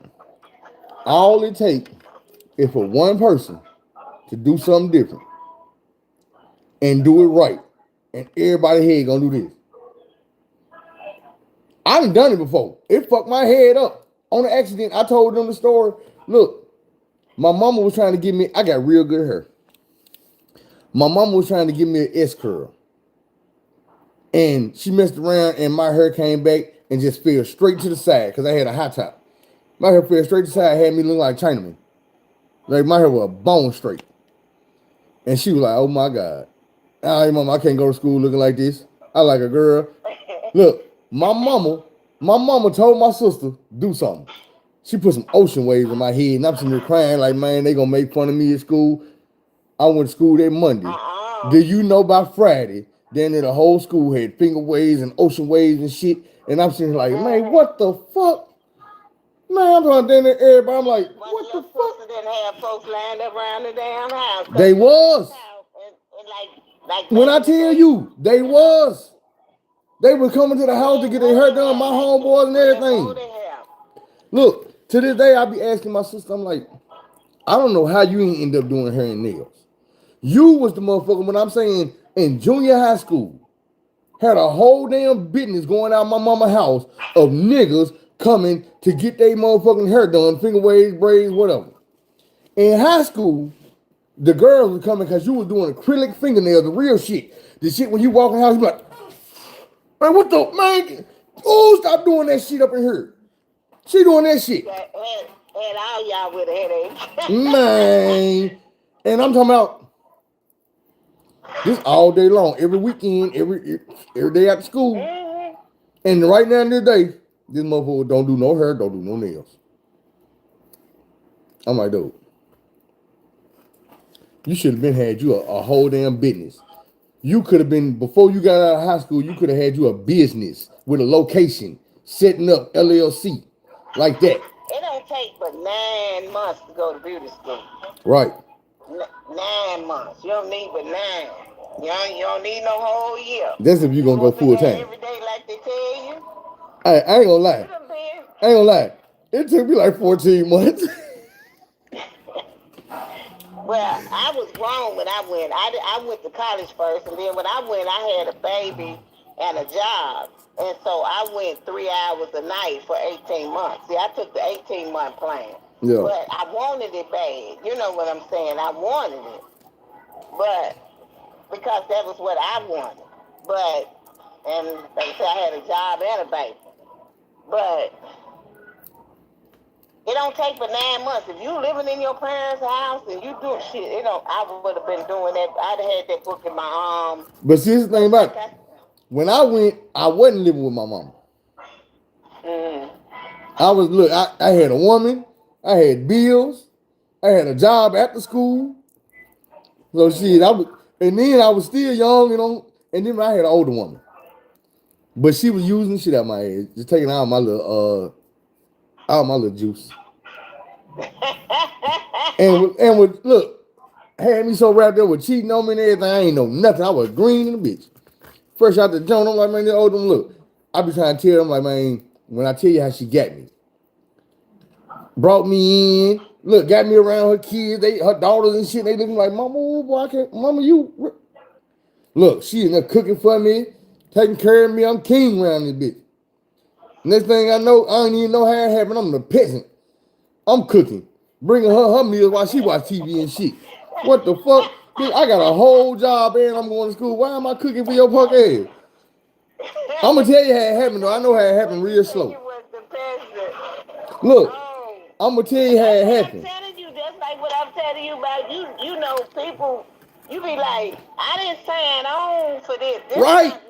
This is not. And don't even know how I got to doing this shit, but look. That's what I tell women all the time. I said, let me tell you something. Shit be done so subtly. You be manipulated so subtly, so a little bit here and a little bit there. You don't even know when it happened. Next thing you know, you willingly participate in some shit. You loving some shit you don't even like. Right? Motherfucker, how you loving some shit you don't even like. Yeah, you like. And I'm like, dude, you calling me up like, baby, come on. But look, though. Like the same dude I'm telling you about. Wait, hold up. I'm all off in this relationship on this lunch break groove with dude. He got a whole wife in Pine Bluff. He live in Pine Bluff. He got a whole wife. One of my people said that he was married. The nigga that was coming by. I said one of my people said he was married when he was coming by on lunch break. Right, coming back on lunch break. Me, I'm dumb. I'm like you. I'm fresh to Arkansas. I ain't know folks play like this. And then when I woke up, I'm like, I'm from Chicago. And this country nigga playing me like a violin on a warm summer day. Oh, I got mad. That's when right now, when he looked at me, I give him the nastiest look. You know what else I be saying? And I hate to say this to you because you from Chicago, but it's just true in my aspect of life. And I say this because I've been to prison. But in prison. But you lied to me and deceived me to get me. Now, but look what I'm going to say. It's just about Chicago. When you go to prison, no matter where you go, whatever prison you go to in America, you walk in any barracks in that prison and say, hey, anybody here from Chicago? Somebody going to be like, hell yeah. Anybody here from LA? Hell yeah. Them the only two cities. Because you can do that with New York. You're not going to find somebody from New York in every barracks in every prison. Florida, Houston, all that. What got me? Now you still, here I am in my motherfucking 60s, and you still want to play me like I'm Lily Lunch Meat. Nigga, come on now. That's because that's all he know. He playing the game he been playing all his life. That's all he know. Right, and that's what I told him. When I told him 2 years ago, I said, I just paid $1,600 on the 3rd. I said, I just paid $1,600 in bills and stuff. I said, and that ain't all of them. I got some more. Let's do. I say, but you want me as a fuck buddy. But you want to take care, if you want to marry somebody else. Because when you and your wife got a divorce, I was single. When you know. And that's what I told you. You got to think about it. She might have been paying his bill. But you see me as sexual. You don't see me as somebody. I said, you went and married somebody that don't know your whole shade. She don't know you probably got about 5 bitches here in Little Rock. What's up with it? that you fucked with. I Let do. me I finish know up. that because I was one of them one time. I told him, I I'm said, gonna and you go had time. I said, you didn't have time for me, but you had time to go fishing, hunting, golf, play golf, and you had time to go to every UAPB game in and out of town. But you didn't have time for me. But now you still want me to be stupid enough to let you play me like you did at first. I said, okay, good luck with that shit. Good luck with that shit. And one day I was riding down JFK, I'd never forget it. He gonna come out. I told him I will never. He come out. Yes, you will. Woo! What he say that for? Wow, yeah, like he know, like yeah. I told him you trust your motherfucking game. I'm finna show you something because we gonna go to our grave with this one, bitch. We going to our grave. Hey, you know what though? You know you can't play with everybody like that because some niggas out here just got them get the game that's strong. That game gonna get you. You can play with it if you want to. It's gonna get you. And he kept on like, yeah, you going. I'm telling you, you don't know me. My father taught me mean what you say and say what you mean. Okay, I'm finna show you. Since ain't nobody never showed you, I'm finna show you. Hey, You're gonna be looking. You're gonna keep you. I told him hey. check back in another 5 years. I'll be close to 70. But for you to just you want me to willingly participate. That's the same thing when married men approach me. I tell them, I said, can you tell me what makes you important enough for me to put you at the helm of my life and Appreciate it. let you come over my house while you work and take care of another woman that me and you gonna respect. Y'all not gonna respect me, but me and you gonna respect her, and you gonna take care of her, and I'm gonna take care of myself. But you gonna fuck me. I said, make me, and you want me to willingly participate in shortchanging myself. I say now, make that make sense to me. That man texted me back. He said, thank you very much, ma'am. That's what I'm saying. Remember when I told you earlier today, I was like, preachers and pimps get paid to have the right thing to say at the right time. At any given time of the day. That nigga didn't have the right thing to say. You had the right thing to say. And that's what I'm saying. With me, motherfucker not gonna out talk me. You're not gonna ever have something to say, and I'm not gonna have no comeback. You're not gonna make me say that too, but okay, I'm man. like, how do you want? I told him, I said, you and her, me and you gonna respect her, but y'all not gonna respect me. So make me understand why I should willingly participate in shortchanging me. Now I have dated married men in the past. Some have made it, and I have one or two that made it very lucrative, and then I have one. Like I said, he was married, and I was married, and we was doing something we didn't have no business doing, But then they were and putting it on your ass and you couldn't walk messed off. around and fell in love with each other. And that was, ooh. And then his wife got pregnant, and I knew she was trying to hold on to her husband, so I knew I was finna get a divorce. I got a divorce, and he went on with what he had going on. And my feelings were so damn hurt. It took years to get that pain out my damn chest. Because I wanted that man, but then I really didn't. Because he was the whole of the town down there, you know. But then I couldn't see it. But now I Right. know. You couldn't And see it his because this is wife the thing about eventually it. left him. But You when already had him. one of the hoes of the town, You feel you me? know. You wanted a nigga that you already had. And that's what I be trying to tell motherfuckers, like, the part you was getting, that was the best it was gonna get. You didn't want what the woman at home was getting. She getting cheated on. Right. She That's getting what I lied thought to. I want. That's She right. getting her heart broke. You exactly You right. getting the truth. You see what I'm saying? You know what this nigga up to. You know what you dealing with, and it's your choice if you want to deal with this nigga or not. And that's what I be trying to tell motherfuckers, like, look. I was so busy with myself, I wanted him to, and to be honest about it, I wanted him to leave her and choose me, and he wasn't gonna do that. That's what you And wanted, then but like that ain't you what you say, wanted. I didn't want that either. That's what you wanted, but that ain't what you wanted. Women don't never want that. They want to be top dog. That's why women get upset. Like a man can buy you a Bentley today, but if you find out he bought a Bentley on the other side of town, that Bentley ain't shit no more. Fuck that. For real, that's how women is. You not gonna come outside and be like, I don't give a damn. She got a Bentley, bitch. I got a Bentley. You gonna be like, oh, you got her one too? Man, get that shit out of my yard. I don't want that bullshit. They want to be the top dog. They want to be the head. They want to be the queen, end all, be all. And if you make them feel like that, you get what you want. If you don't, if you can't, you probably gonna get the leftovers and get treated like a simp ass nigga. Cause that's what I wanted, but like you say, I didn't want that. Yeah, you ain't want that shit. You just want to knock that bitch out of her position and say, told you. And I guarantee you, if that nigga would have gave you that, you would have walked off and left his ass too. Yes, sir. I know I would. Yeah, cause it wouldn't have been no challenge no more. Right now, a couple of times we was like, he was in the class with my older cousin, and so right now, when we at different events and he's there or he sees me, one time we was at a picnic, my cousin say, he gonna drink you, ain't he? She said, if I was that woman that's with him, she said, if that woman left, he wouldn't even know she was gone because he ain't turned around in an hour. I said, he'll be all right. And then every time he would see me, he would hug me real tight. And that particular day, my father was with me. My father was looking like, who is this? And then I told him who it was. He was like, oh, okay.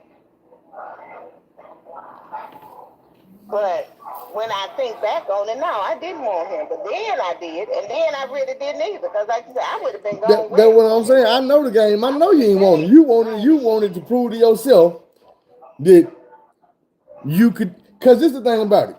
Even though you ain't had no beef with that woman, once y'all start sharing something, it's an automatic competition. With women anyway, it's a competition. When niggas can come to an understanding and tell each other, hey, bro, that's our girl, bro. I'm gonna go over there today, bro. But I ain't gonna go over there tomorrow. Now you go over there tomorrow. If she go for it, she go for it. Women don't do that. They be fighting all. No, women ain't gonna. They gonna not try. Hey, fuck Tuesday. I want Tuesday, Wednesday, Thursday, Friday, all the way back to next Tuesday. Fuck that bitch. You know what I'm saying? For what reason? If you don't want me, you do not want me. And I don't want you. We just comfortable doing what we do. What's up, honey dip? And I'm starting, and then like my father say, you can do all. My father told me for 5 years before he died, I know he preached this to me on the record. He said, what you all get upset about is you can't believe that he really do not care. He really don't care. Right. And that's the part that y'all have. And he told me that. He said, you can't believe that he said, man be crying and all that shit, telling you that lie. He really don't care. This is the thing about it. Let me stop you right there because I need women to understand this too. You see how you just said you wanted that nigga, but then when you think about it, you really ain't want that nigga. No. That be the same way with dudes.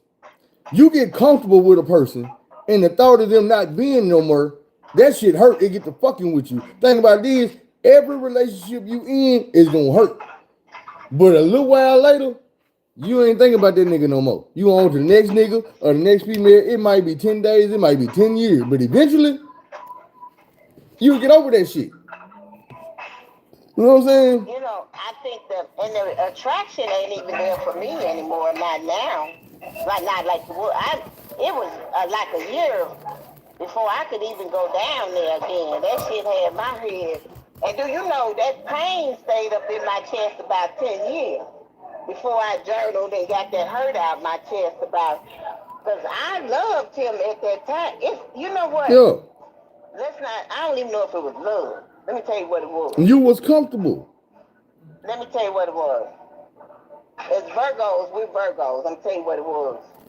It's something about him that made me dance inside. It was it's something about him that turned my butter. He made me, and it's like, I'm going to tell you how I be just standing up looking at him. We was at the club down there in the country. We was down there in the country at the club. And he was in the room. My husband wasn't there. How you doing? My husband wasn't there. I got home I'm telling you, I was juicy. My husband wanted to make love. He talked about this the last time me and him talked. And I had forgot all about it. He wanted to make love when I got home, and he said, "Damn, who is you hot like this for?" And I couldn't say shit. And he about 8 years ago, he brought that to my attention. We was talking. What is you laughing like that about? Cause I can just picture this shit in my head, like.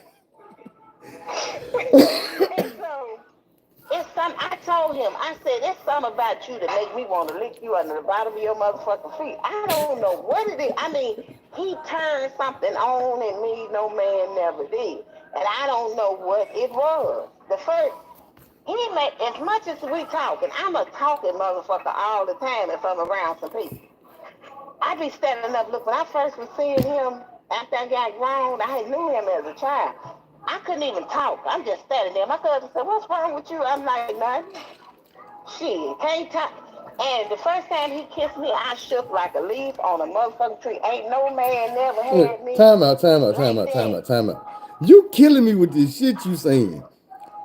No, I'm trying. I That's had why. one more Look. incident like that, No, kind I'm of like saying that, but it it's wasn't the quite shit you like that. saying. And that one went past what Like I understand the is part true when you on a say, lot of things. And that's nigga, like man. what we have to get to know ourselves because that's inside of me. I'm looking to tap into that and do some things that I want to do. Right. But it's something about him that brought that out. But what I'm saying is, the shit you saying is Why is killing you me. so tickled? Because when you said, it made me want to lick that nigga up on the bottom of his feet. I ain't never heard no shit like that in my life. I'm He gonna use that told me, one. he said, "Let me tell you something. This I was in my early 30s. I got a husband now. This one cassette tapes was still there. I'm at home. I got this nigga on my mind. So you know how we are. We are sensual. Virgos, we sensual. I'm at home writing a letter. I done made a tape off the radio, off of Power 92 or 102.5 or something. Not the I just mixtape. moved here. And I'm writing this letter and I done made this tape. And I'm telling him on this letter, when I see you this weekend, bring this tape with you. We're going to make love to this tape. And every time me and him made it, he said, "You know what? Every time I think you done did all you can do, you reach in your little bag of tricks and you do something else." He said, "You know, woman never took me where you take me." And I think that scared him. But no man ever took me, in my mind, where he took me, not before or since. And I'm close to it now with the person I told you about. And every time I talk to him and he delight that little thing in me, I be like, "Dude, woo." And I'm like, "Lord, I'm Got your ass old feeling now. 20 Let again. this be the let this be the one. Don't let this be no. Don't let them air out this balloon, because I don't know if my heart can take it at this age." I'm serious. I don't know if I can take that kind of hurt. I might Man, just gone. I had that feeling earlier this year. People just like, fuck it. I'm like, 2 and I times, doubted I it. think. Shit, I might be in one of them situations right now. Not with no Oh, woman and I though. hate I didn't bring a card with me. I'm on I think she talking to somebody in the gym now. 27. I do that. Okay. You come get your hair done and bring y'all come get your hair done. I just come out of retirement.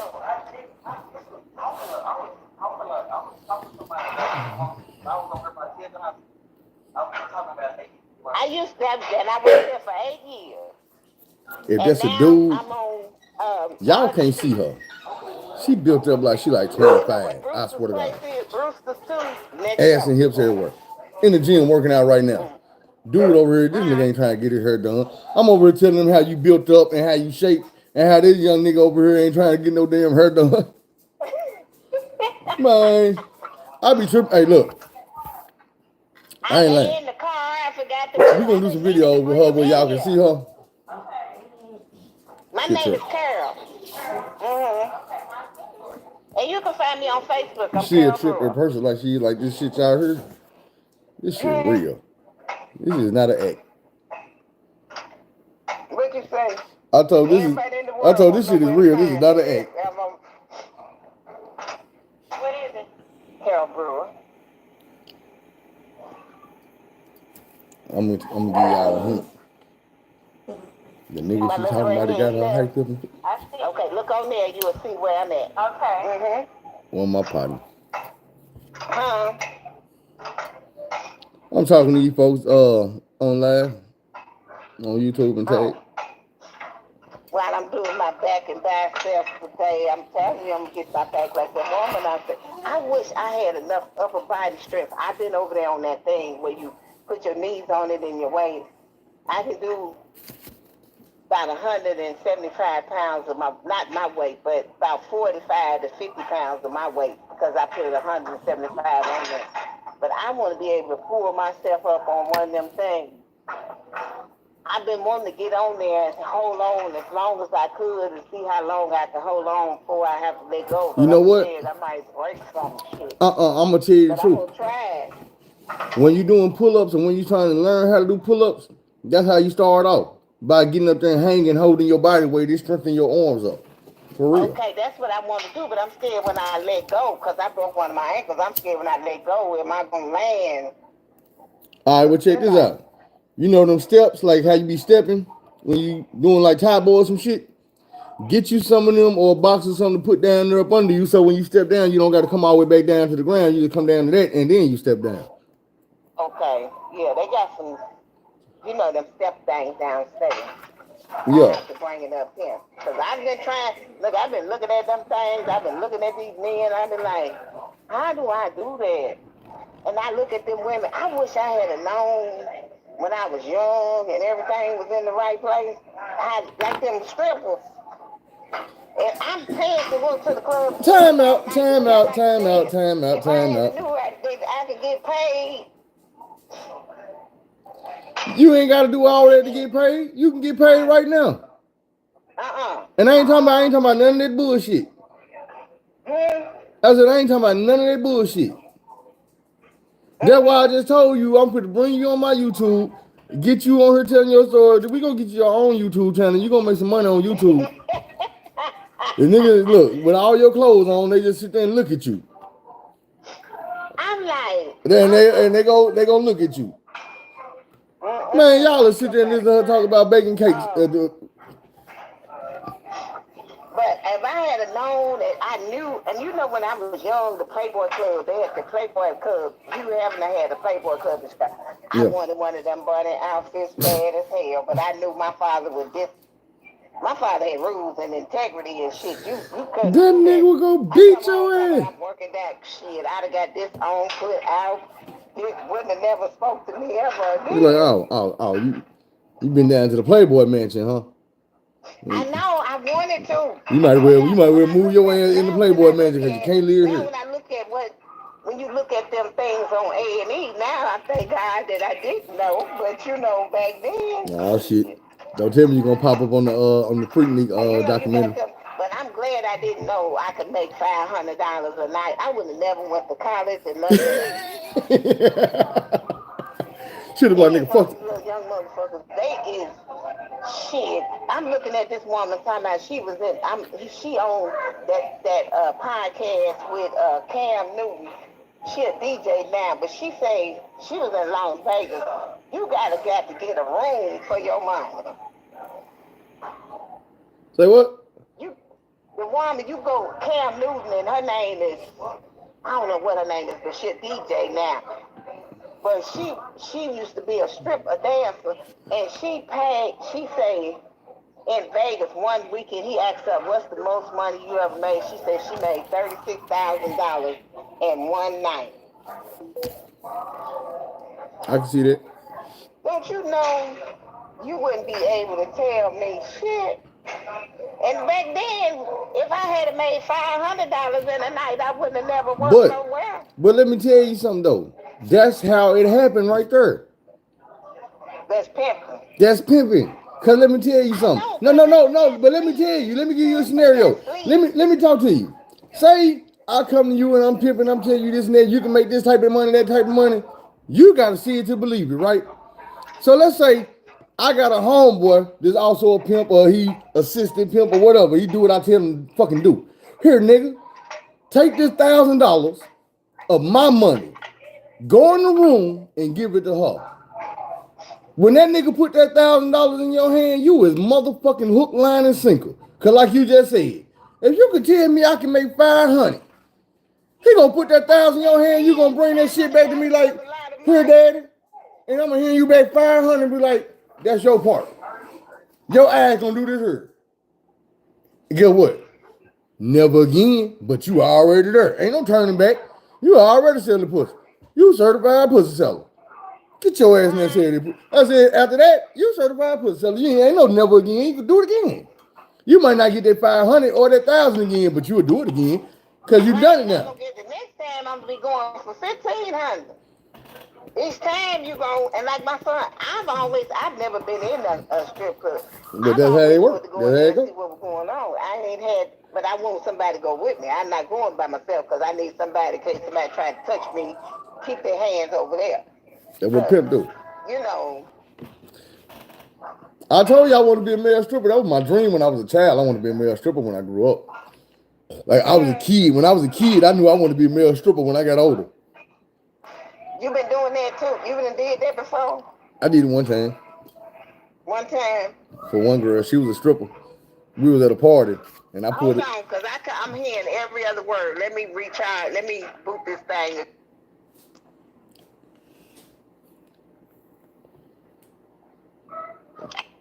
You back? Okay, can you hear me? Yeah. I said I did it one time. We was at a party and she was a stripper, but she was on like a break. And I pulled her back in there and I was dancing for her. And then everybody else started trying to come in there and I put my clothes back on the ring. But see, now I know men I see on my Facebook page, they make a living. And let me tell you something, I was watching a documentary on when I get this gut going, when I get the motherfucker swell up, get my muscles right. I'm gonna be a stripper they guy. They were showing how the women be saying. I'm telling them women that went to the bank, they got a band. And a yellow band, that's 10,000. That's 10. You got $1,000 worth of 10. They don't know the difference between the yellow band and the purple band. And I'm like, but I don't like them shows. And when I was young, the first one I ever went to, and the man was going around the room, it was this man sitting next to me. I don't know who he was. I know him now. But then I didn't know him. I told him, put your arm around me and act like you my man. Do not let this man touch me. And any of them shows I done went to, I'm that bitch that's running. I don't put your hand on.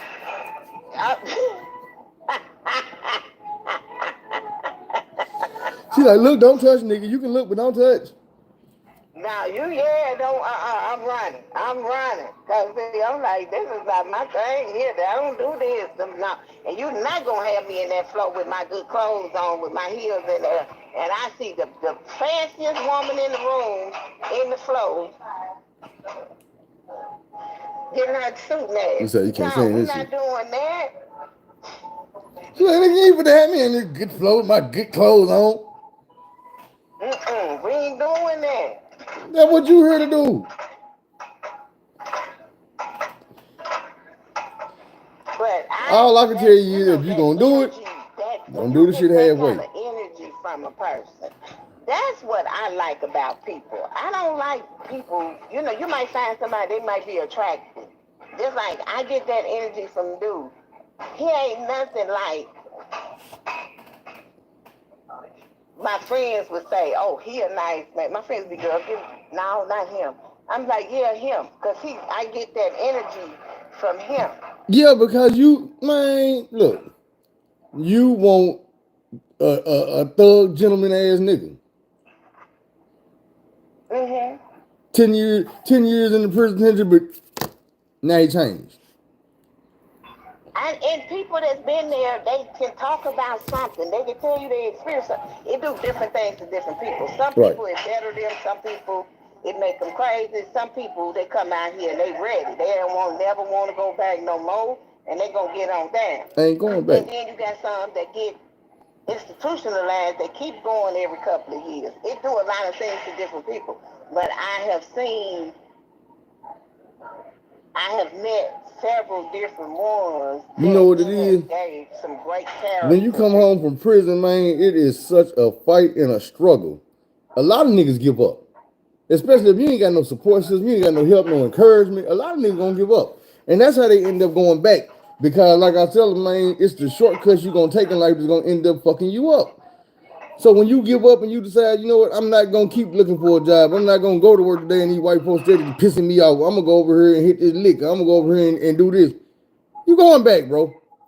Soon as you decide that you gonna give up and you gonna start, it's the reason why you want to change in the first place.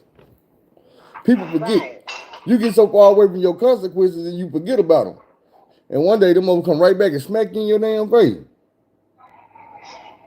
That's why You I be telling know, y'all all the shit I go through, so just y'all ain't like got to go through the consequences I and like smack me in people, my if face. you I ain't got never bruises. experienced nothing, that's like we was talking Got today and you were saying, scars. it's women ain't, you know, that's married, they met dude in junior high. I went to junior high school with some people that's still married, so I know you're Right. not lying. They went to junior high school, they went to high school together, they got married, they went to college together, they had 3 kids, and now they Then. still together. They don't know nothing else. That to me is not how I want to live my life. And I've never met anybody that was that interested to keep me that interested like that for that long. Right. If that makes sense. It do. Because I'm steady reading books. I like reading books. I like learning. I'm steady evolving. I'm steady subtracting things from my life and adding things to my life. And but I only go down and sink in my mind. I had to realize that about myself. I only go down and sink when I'm trying to do that with other people. As long as I'm by myself, I'm good. I do Right. good. When I'm trying to be married and do all that, that's when I sink. Right. Because you lose focus. Right, because he's trying to get me to focus on him and what he, and stuff like It that. ain't even And I necessarily that can he do trying to that, get you but I to can't when make you that my marry a whole person, you life. supposed to. But I said when you marry a person, you supposed to. Your focus is supposed to change. You just the I type of can't. person. I said when you marry a person, your focus is supposed to change. You just the type of person who ain't ready to change your focus. So it don't make sense for you to get married because you're not gonna be happy and they're not gonna be happy. No, because they started trying to get me, because I'm Right. like this. If you can have, I'm not doing anything. You're going to know where I'm at all the time. You're going to know. And when we do engage in each other, it's going to be perfect. It's going to be perfect. But don't try to make that my whole life where I'm only doing this. Right. Because I have other things that I want to do. And I put on my page one day, I said, to the women who have never been married, do you know the sacrifice that's going to be required? You may have to give up your dreams for that person. Right. You got to make sure that person is worth that.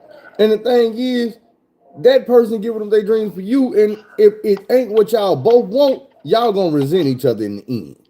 Yes, and I've had people to resent me and like Right. that because they're like, okay, you won't do what women's supposed to do. I said, I don't even know what women's supposed to do. What is that? All women are not at home. I've never been at home. I've worked. I've had a job all my life. I've been just that regular woman with a job, because I wasn't taught, like me and you was talking to today about men, I was taught how to be poor. So, and Right. keep this job and do this. So, that's mindset, that mind frame. Do you know how long it takes you, if you don't know it, to break that hardware down when you've been taught to be poor and keep this job and do this and do that, and you might hit a lick here and there. It wasn't until I started doing hair, I realized, shit, bitch, you can do something. You got it going on. And this, you know what I'm saying? But I still was taught to be poor. So I bad spending habits. Right now, I'm writing down what I spend. I'm tracking what I spend because I got habits that not conducive to being successful or being, because I was taught. And that's when I told you, when you was talking earlier, I'm going through the way I was programmed. And I got another friend, she's But 70. She said, look, she's 70. I'm 64. She's 74. She just got remarried or whatever. She was like, we're late bloomers. She said, we've only taught to have one income. Now you need to have at least 6 or 7 streams of income. right. But And this is so what we're I late be trying to bloomers. tell And we people. I'm come like, up in a look, time where, and then like you was talking about the churches where those, like you talking about, those specific stories kept being told, and it's better to be poor than to be a rich man, than to go through the eye of, however they say that, and But all that listen, stuff, and they keep and you're programmed at an age where that's your first learning, that's your first but listen to foundation. me. Listen to me. Did that not sound like what I told you earlier? And I was like, what most women problem is today? Say that again.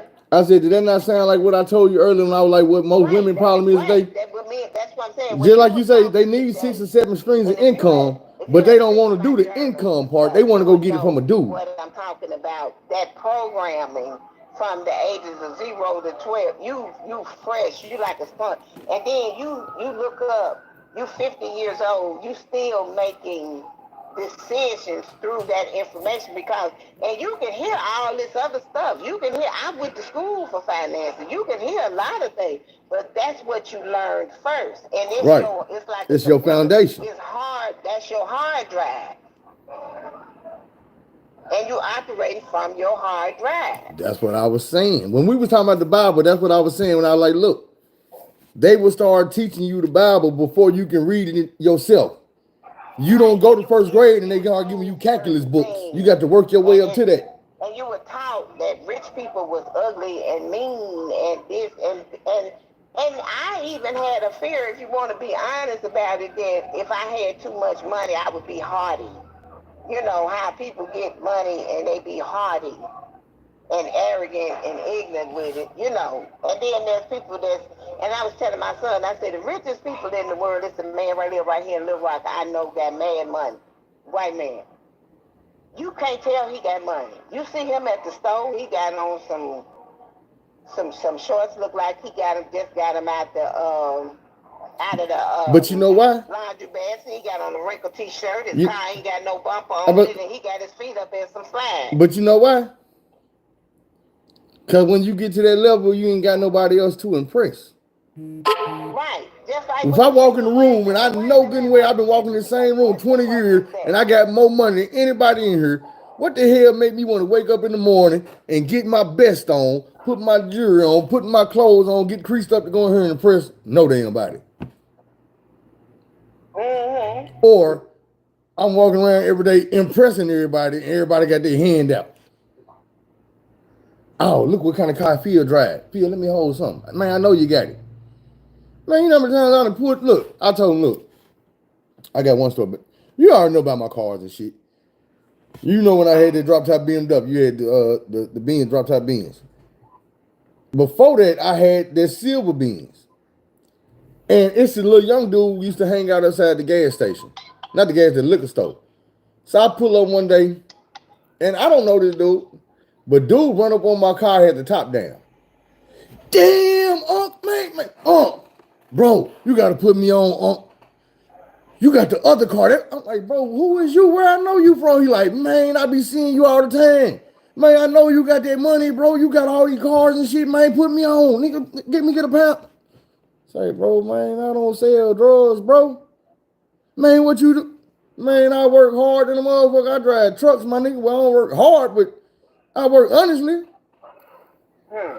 And I'm trying to tell him, like, bro, look, no matter what you think, it's always another way.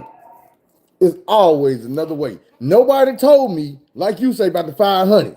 If somebody would, I told my mama this, I said, Mom, do you know if I would have knew when I was a child that I could go make 100 or more a year driving trucks, sitting on my ass, smoking weed, doing what the fuck I want to do, I would never went to prison. I would have graduated goddamn in school and got my driver's license and been driving trucks, buying houses and cars and shit. I didn't know.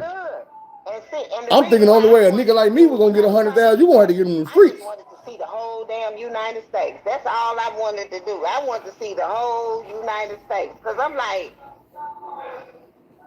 I would have, because you really don't have nobody you can just go on road trips and shit with like that. You want to know something weird? I'm like, I need to find, but I got out of that after a while. No, you want to know something weird about truck driving? Let me figure out what to do here in Little Rock. Truck driving will make you realize just how small this country is. What you say? I say truck driving will make you realize just how small this country is. When I tell you that I'm from right here in Arkansas, and it's places in Illinois, Louisiana, Texas, Missouri, Oklahoma, California, that I know these streets like I was raised on them. I don't know nobody on these streets, ain't never ate at that restaurant, but I done drove past 1,000 times. I be all over the country. And be like, man, this motherfucker ain't really big as you think it is. All these roads, this same road that I walked out my house and drove out my driveway and got on that road is the same road I'm on. I'm way in California. I ain't had to fly over no mountain across nothing that I've been driving. But I'm it's here. not until you go somewhere, just like me and you was talking the last time, it's not until you go somewhere that you find out. It ain't as big as you thought it was. Good. It's easy. It's people that live in Little Rock don't go to Little Rock, North Little Rock. Right. People live in North Little Rock ain't never been to Jacksonville. And I'm trying to figure out why. Now that part right there, I'll tell you like this. I don't know nobody from North Little Rock ain't never been in Jacksonville. But I do know people from Little Rock. I tell y'all this all the time. It's people from Little Rock that will not cross that border and come to North Little Rock. Scared to death. I be trying to tell you, I be like, man, y'all be thinking because banging Little Rock, North Little Rock is a place where Little Rock's scared of. They won't come across that water. It ain't because they came over and got robbed, they came over and got killed. They heard a story or something, and man, I ain't going to Little Rock, bro. Bro, do you know there's people out of state scared to come to your block? And you scared to come to my block? I'm like, no, Little Rock come to Little Rock all the time. We got to. That's where all the clubs and all that shit at. So, we want to go get some clothes. We got a little couple clothes stuff, but nah, we going over here to Little Rock. Sometimes they might come over and go to our mall, but usually it's us going to their mall. I'm just saying. I had a female, and me and her still in touch. And the only reason why me and her ain't together is because she would not come across that bridge. I don't understand it. I'm like, how old is you? It fucked my head up when I was in prison. It was a dude named 50. Dude told me the first time he ever left the city of Little Rock, he was on the bus coming to prison. 15 years old. He said, bro, I never left the city of Little Rock in my life until I was on the prison bus. That fucked me up. I couldn't believe that shit. Going places and stuff. And I'm glad before my friend died, me and her met up in Vegas for her birthday. And I'm glad she got a chance to do that. Because a lot of times people don't go. I mean, they live their whole life and don't go nowhere. Nowhere. And then there's a lot of times you dating people and you can't get them to go nowhere. But check this out. I'll tell you something else is weird. Something I realized. No matter where I go, when I stay in and entertain, I realize, you know what? This shit just like home. I'm ready to go home. Because I be like, at least at home, I know the snakes and the devils. I know who to avoid. You know what I'm saying? Out there right. That's the bum diggity shit. It is, but I'm saying, it's like, put like this. I moved to Georgia. It was exciting at first. But it got to a point where in the area I was, I had did everything it was to do that was fun to do around that town. You know what I'm saying? Thing is, when I had did all that shit and that shit wasn't new and exciting no more, and I'm back at the house, it ain't the same back at the house because I'm not at home. I'm in Georgia. I don't know these people. I don't trust these people. Our dialect ain't the same. Our cultures ain't the same. The way we talk ain't the same. The way we feel ain't the same. And when I want that, I can't go down the street and get that. That's way the fuck back in Arkansas. So I'd be like, you know what? It's fun to live in Arkansas and go other places. I'm coming back home. Yeah. I can go to New York and do the New York shit, but I'm not a New York nigga, so that shit gonna play out. For a few days, you like, okay, that's enough of this. But you enjoyed the experience while you were there. This is what people outside of Arkansas don't realize. It's some people that got it like that, but nobody got it like Arkansas. Me being in Little Rock, you being in Little Rock.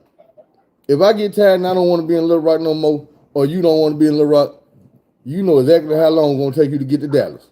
You can wake up and be in Dallas today, kicking your ass out, and be back home tonight. But just like here in Little Rock. Guess what? But I'm saying, you can do the same thing with Shreveport, Memphis. You can get to St. Louis, Kansas City,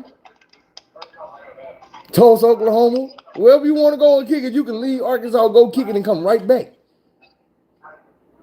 You in California, when you leave to go kick it, you going to Vegas. You ain't going to Atlanta and coming right back. You ain't going to Houston and coming right back, or Memphis. Your ass going to Las Vegas and going right back to LA. If you in Atlanta, when it's time to go kick it, your ass going down to Myrtle Beach or you going down to Miami or something. Them your two spots. New York, they going to New Jersey, Atlantic City, or Connecticut. They might go to Philly, Baltimore. But what I'm saying is Arkansas was touching 7 states easy. Major cities, not just, oh, I went to this state over now. You're in a major city where it's really popping it. You're going to see some shit you ain't going to see nowhere else. In 2 hours, I'll be in Memphis looking at a goddamn pyramid that ain't nobody else going to see unless you in Memphis. You ain't going to go to California and see that. Motherfuckers want to get on a trolley car, they got to go to San Francisco. I just got to go downtown. They in 2 places, San Francisco and Little Rock, Arkansas. There's a lot of shit here that motherfuckers don't know about. The same shit that's in Times Square in New York, the TV screen, that same shit is downtown Little Rock, Arkansas. It's in 3 places, Little Rock, Tokyo, and New York. And then you got one almost as big in at the Cowboy Stadium. But I'm just saying. I've never been to Texas. I've been to Texas, but I've never been to Dallas. And Yeah. I want to go to the Cowboys. That's one place I do want to That's go. my squad. I've never been there. Now, I've been to professional games before, but since I've been here, I really haven't. I did more of that when I lived in the city than I have. That's what I'm saying, because in Chicago, you got your teams right there. Professional game, you got to drive to Memphis or Dallas. You can't see one here. Now, I do keep the baseball diamond busy with the semi-pro team in the summertime. I stay at the baseball game. And I love it because when I was growing up, my mother always had the baseball game on. And you know what I tell people? I be like, man, you don't realize, especially black people, don't realize baseball is actually a fun-ass sport to watch if you got a team. If you going to pick the team you riding with, oh, it's on. That's how you tell them, like, look, man, I'd rather watch baseball than play baseball. It's fun to play sometimes, but like I'll be watching the Razorbacks play, and that's how I get into it. And I'd be like, damn, I'm really sitting here watching some goddamn baseball. But shit, I'd be into this shit. And I like baseball. I mean, and I know baseball better than I know football too.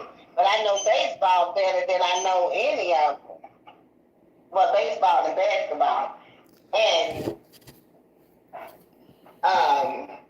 I love going to the game, like to a professional game. I like going to college football games. And I like professional games. Because that to me, that's real fun. When you're there, enjoying the, you know. I'm going to be real. The one thing I don't like about going to the game is I don't get to watch the game the way I watch it at home. To watch football games. And I used to, you know, I've had a man before where we would bet, like the Chicago Bears and who, like, say if the Chicago Bears played the Baltimore Ravens. The Ravens was my team because I loved Ray Lewis at the time. And we would make a bet, like, whoever win would have to do what the other one said for a week. Boy, that shit would be fun. You know, because now you got to do, you lost, you got to do whatever the other one said for a week. So what you end up doing? I said, so what you end up doing? We missing words. What did you say? I said, what you end up doing? Different things. You know, you might say, well, go get No, not might. I want to know what you give me some things that you had to do once you lost. In real life. I said, tell me what you had to do in real life when you lost. What did he tell you to do? I can't hear. I'm hearing every other word. We're going to have to hang up and get back together and do something because I'm hearing every other word. I said, what did he make you do? Hang up. All right, go ahead. Hang up.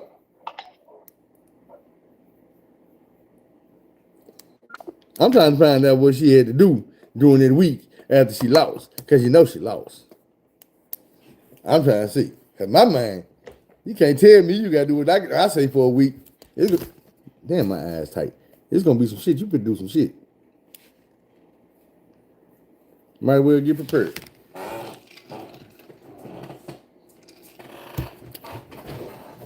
Come on, man. TV time, man.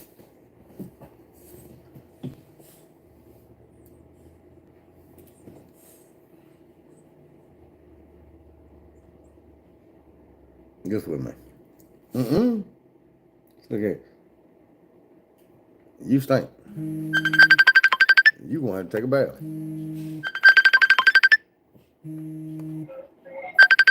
All right. Okay, I can hear you now. And I got somebody that texted me, and I done told, pretty kind of told them, no, whatever. Because I'm like, hey, can you hear me? I gotta hang up on the other phone, but once I do it, it's probably gonna hang up on you. But call me right back if you do. okay. Dang. Maybe, oh, I'm gonna call her back. Hello. Damn. Okay.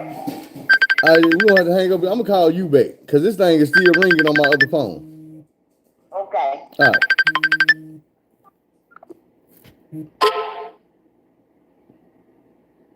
That shit crazy.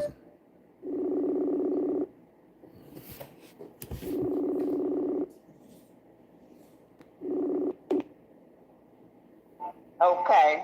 All right. Because I'm like, Lil Rocky, whoever. I am not feeling you was not, and it seems like when you get interested, now they had years where ain't nobody saying shit. And now I'm interested in somebody, I hear somebody want to come. And this person right here, they done, in the past, we dated before, And they've been watching me from somewhere here lately because it seems to know a little more than they should. And so, but my thing is, I told them, like these young folks say, one word I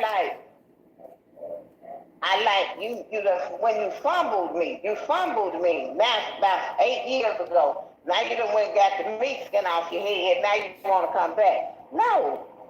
All right, but check this out. This is what I was saying when you couldn't hear me. Mm-hmm. When you lost that bet, what you had to do that week? Whatever I was told to do. That's what I'm saying. What was you told to do? I want to know. Different things. That was somebody's wife. Okay, but I still want to know what the wife had to do when she lost the bet. How you gonna tell me about a bet and then you ain't gonna tell me what you had to do when you lost? No, remember I told we don't hold back. What you do when you lost the bet?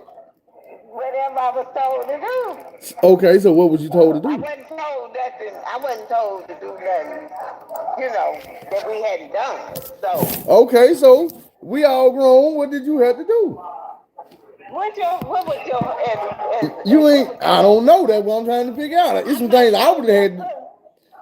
I might be in there cooking and then he said, come on in the room.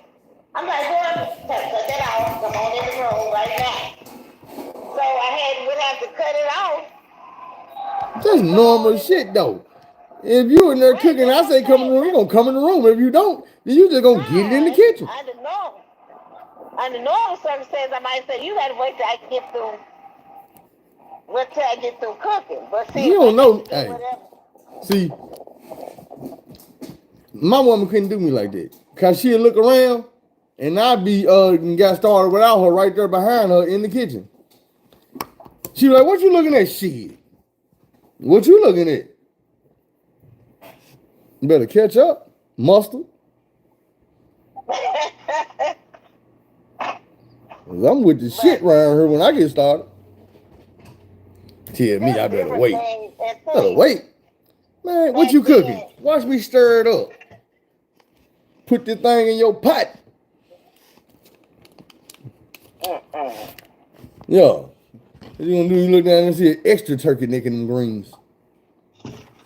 And it's just stuff like that. I'm talking about spontaneous stuff that's fun. When you right. And that you don't hear people talking about stuff like that. They be just Everybody talking about, like you say, stuff, transactional stuff. I hear all kind of strange words. You lose a bet like that to me, I'm gonna have your ass going to get the mail butt naked at 3 o'clock in the morning. See that kind of shit. See, no, You lost the bet. 3 o'clock. Hey, go get the mail out the mail. But naked. Take all that off. I want to see that ass jiggle when you run. Run. Open the door. Door lock. Door lock. See, you play games. For real. That's why we betting. Cause we was at the game. We played a game. Now we playing some more games. It's fun. I'm gonna let you in the house. And then when you let me in the house, you're gonna hit me a little bit. Then we gonna wrestle. And then you think you're gonna win, but I'm gonna pin you down. Pow! And then I'm gonna tell you, guess what I want you to do now. What? No. Go make me a sandwich. Yeah, you will. You lost the bet. You better get motherfuckers extra cheese on my shit. Some of that kind of stuff, like put some extra cheese on this shit. Wake you up, talking about go get me some water or something. Playing and shit. Man, some water. Like going to, wake you up 2 or 3 o'clock in the morning, go get me some water. I'm gonna wake your ass up at 3:15. Like, hey, what that mouth do? I'm asleep. You lost the bet. What that mouth do? You play too much. And I win too. Remember that. Next time. I remember that bet. You want to bet on it? Yeah, I play all the time. Especially when it's fun, when the relationship fun. Yeah, I play all the time. That's what I'm saying. It's been like, that's what made me close my heart, because for a long time, and this is the first time, and I told them, I said, listen, it's been a long time since I felt like this. I said that at my age, I never thought I would feel like this again. And I thank you. Look, every day I'm saying, you don't know how much I appreciate you. Shit, you done put some life back in us, somebody. I appreciate that. I'm grateful. I'm thankful. Whatever God got, I'm because it's at the end of the day, when you done had all the money and all the stuff you can have and whatever you done did or whatever you done did, it's all about how you feel.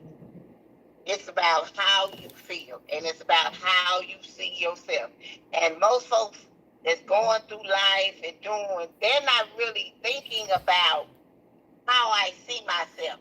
How you live this life is going to be, you're going to have to sit down. God going to sit you down at some point, and you're going to have to look at how you see yourself. Because that's all going to be important at the end of the day, is how you look to yourself. And if that's not a good picture, that's reason a lot of people drink every day, and because they're trying to forget something.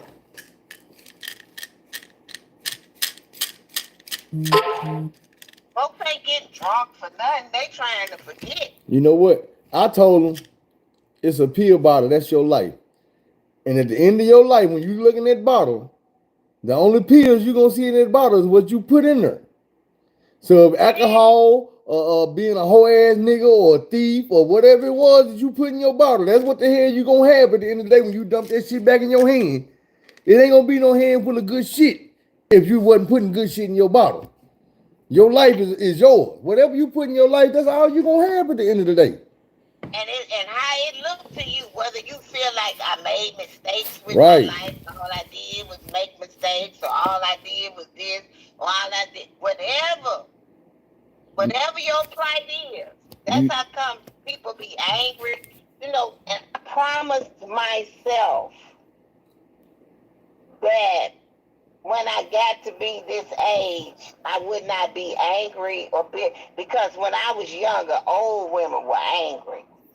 And I understand why they're angry. Like I said, we are taught culturally to put each other through a lot of games. Like I say, when you lying to people and you deceiving them, it's women that spent their whole life with somebody just to find out the person had a whole nother family somewhere else. That woman mad now. She angry because she got fooled. Some kind of way she was lied to. She got deceived.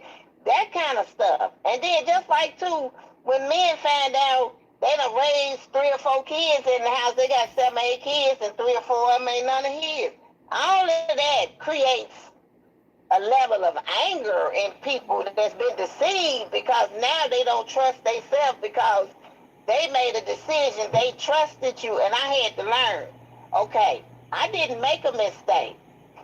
I had to learn to think like this. I didn't make a mistake. I made a good decision based on some faulty information.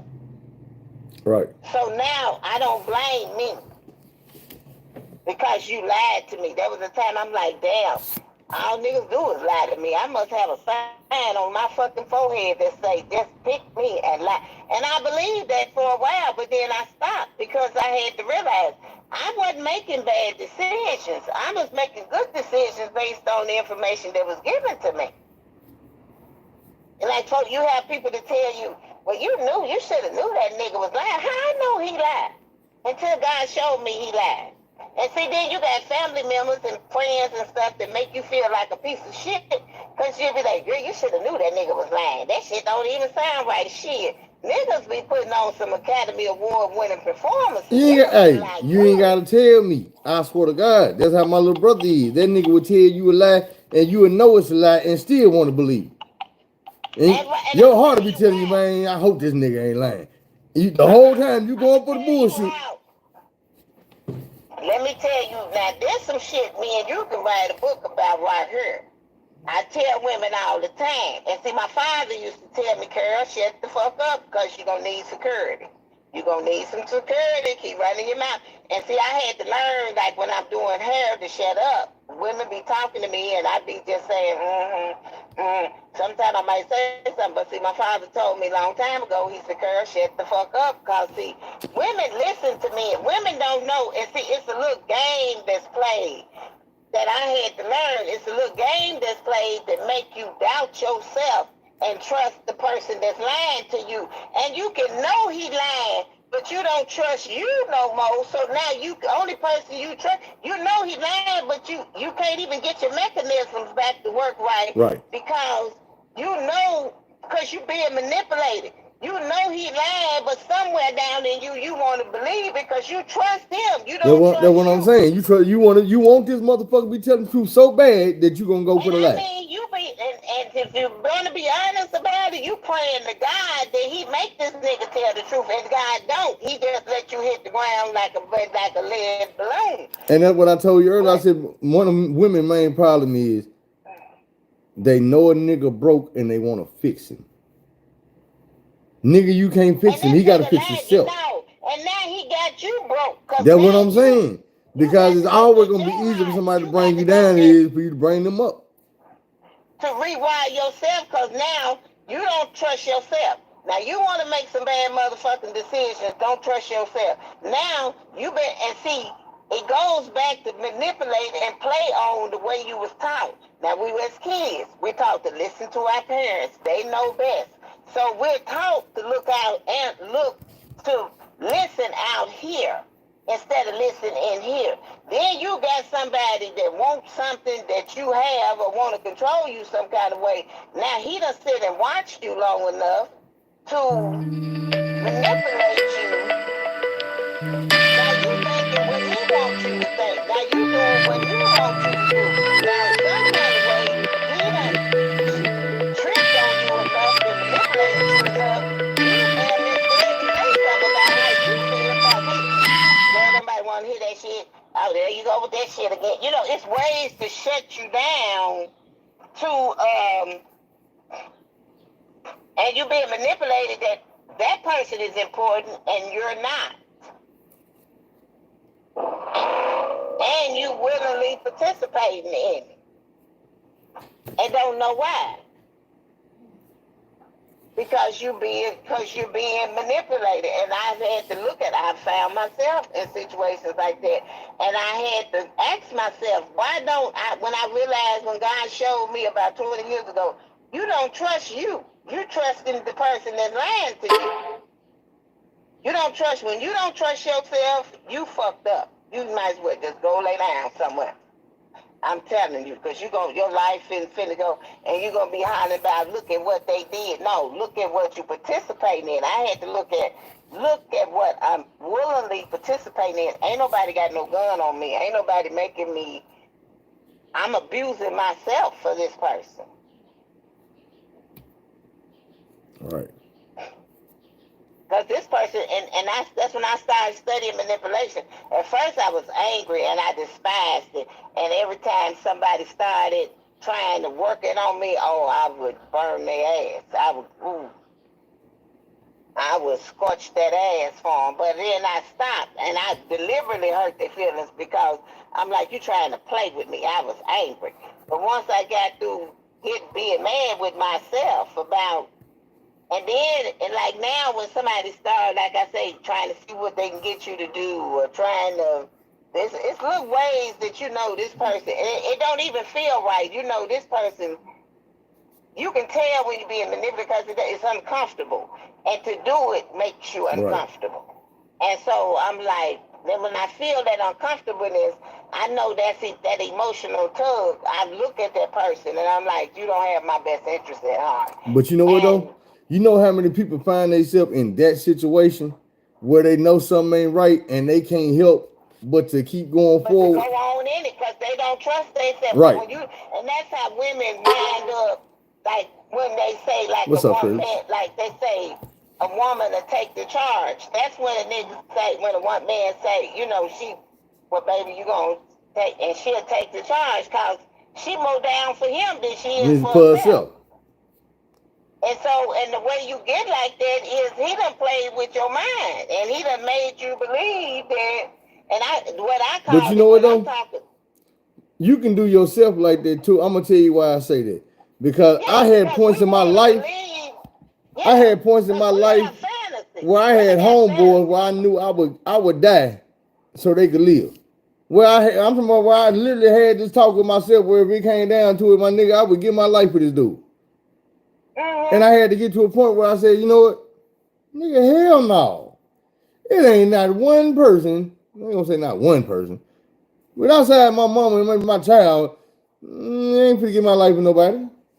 Nigga, you ain't no more important than me. And see, that comes from us being, you know, with this person. And see, you got to learn to value yourself.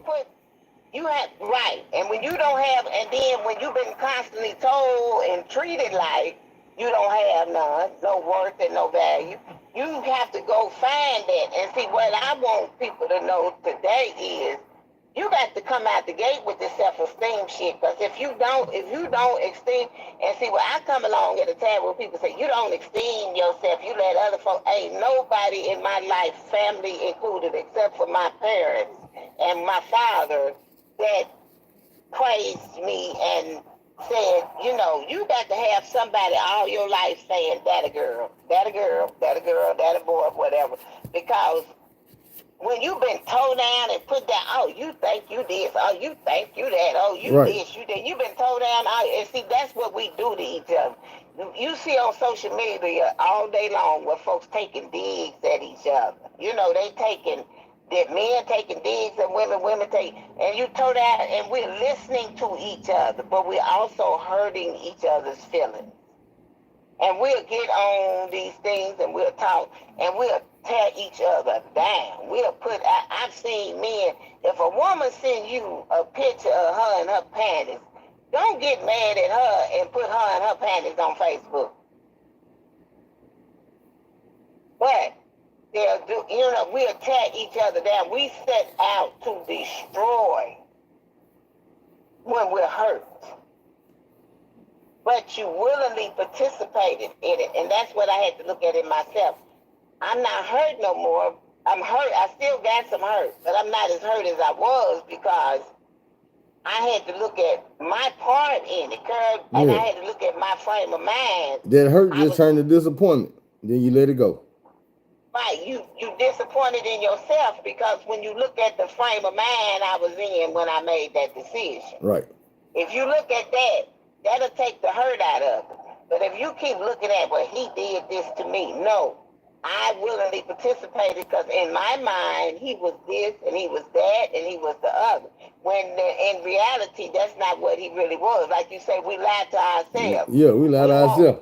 We lie to ourselves. We put, and I've had that habit of putting people on pedestals that They they in my didn't belong up mind there. they didn't belong, and they disappointed me tremendously like that. And so now I try to just operate on what you show me, your actions, and I tell people when they say, "Well, don't you?" I say, your actions will determine our outcome, not not I put you up. You done sold me a dream through your conversation, and now I got you on a pedestal in my mind, and I'm thinking this or that about you. When you ain't showed me nothing. I'm just based on this dream you done showed me about you. Because most of the time, like people say, when you first meet people, you don't meet them. You meet their representative. But I've often wondered why don't we just be why don't you it lets me know when I find out you done lied to me about who you are, that you really don't like who you are. Because if you did Right. like who you were, you would have been authentic. So just let me know you didn't love yourself, because if you had just told me and showed me who you were, you was afraid that I would reject that person. You know what? Listen, this is the first time I ever got catfished. I remember this shit like it happened this morning. Look, this girl was hitting me up, right? And we was online, we was chopping it up, and she sent me a phone number. So we got to chopping it up on phone. And then, like, we chopped up maybe 3 days. And she was like, hey, my sister fit to send you a request. I want you to tell me how she looked. So I get the friend request. These two girls don't look nothing alike. This motherfucker I'm talking to fine as shit. This motherfucker just popped up on my screen. It's about black as the goddamn concrete is. She about 400 something pounds. Got a little nappy ass afro with some big ass glasses and shit. And he's like, what you think about my sister? I'm like, shit, she cool, what's up? Oh, you don't think she cute? I'm like, shit, nah, she ain't my type. You serious? Yeah, I'm serious. She ain't my. Oh, that's fucked up. And you just gonna judge my sister and see I can't fuck with no nigga like you? Look, I'm like, okay. 3 days later, I get a phone call. Look, it's me. I'm sorry about how I went off on you. I just want to tell you that was me in the other picture. I knew that was you. When you came at me mad because I didn't like your big ugly ass sister that you know damn well y'all ain't sisters. You motherfuckers ain't even next door neighbors. These pictures don't even like it was took in the same state. This picture right here was took in a state of shock, goddammit. So look, man, and the first thing I can think of is you don't like yourself. How you gonna try to get me to like you? You wasn't confident enough in yourself to even talk to me. You sent somebody else and stood behind their picture talking. You know what I'm saying? Man, if you don't get your ass out here with this shit, but the thing is, you knew ahead of time that it wasn't gonna work. It ain't like you even tried and then you got shot down and you were like, oh, nigga, I bet you I get you. I'm gonna get you in a different way. Now you knew from the jump when you got them found my profile that nope, that nigga ain't gonna fuck with me.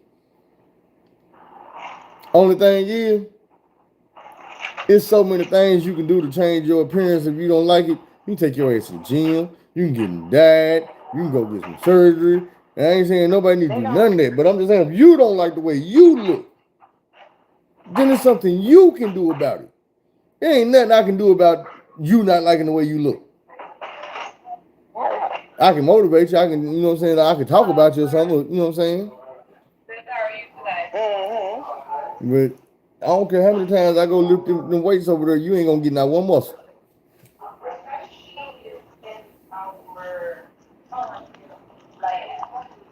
I need to figure out what I'm going to eat. My dad was over an hour ago.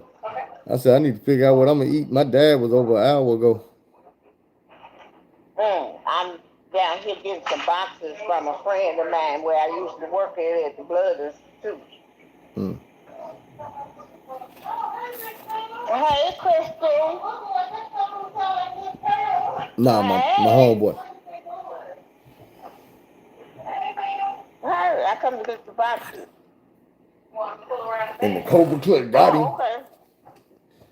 He ain't going nowhere. You got a lot of them.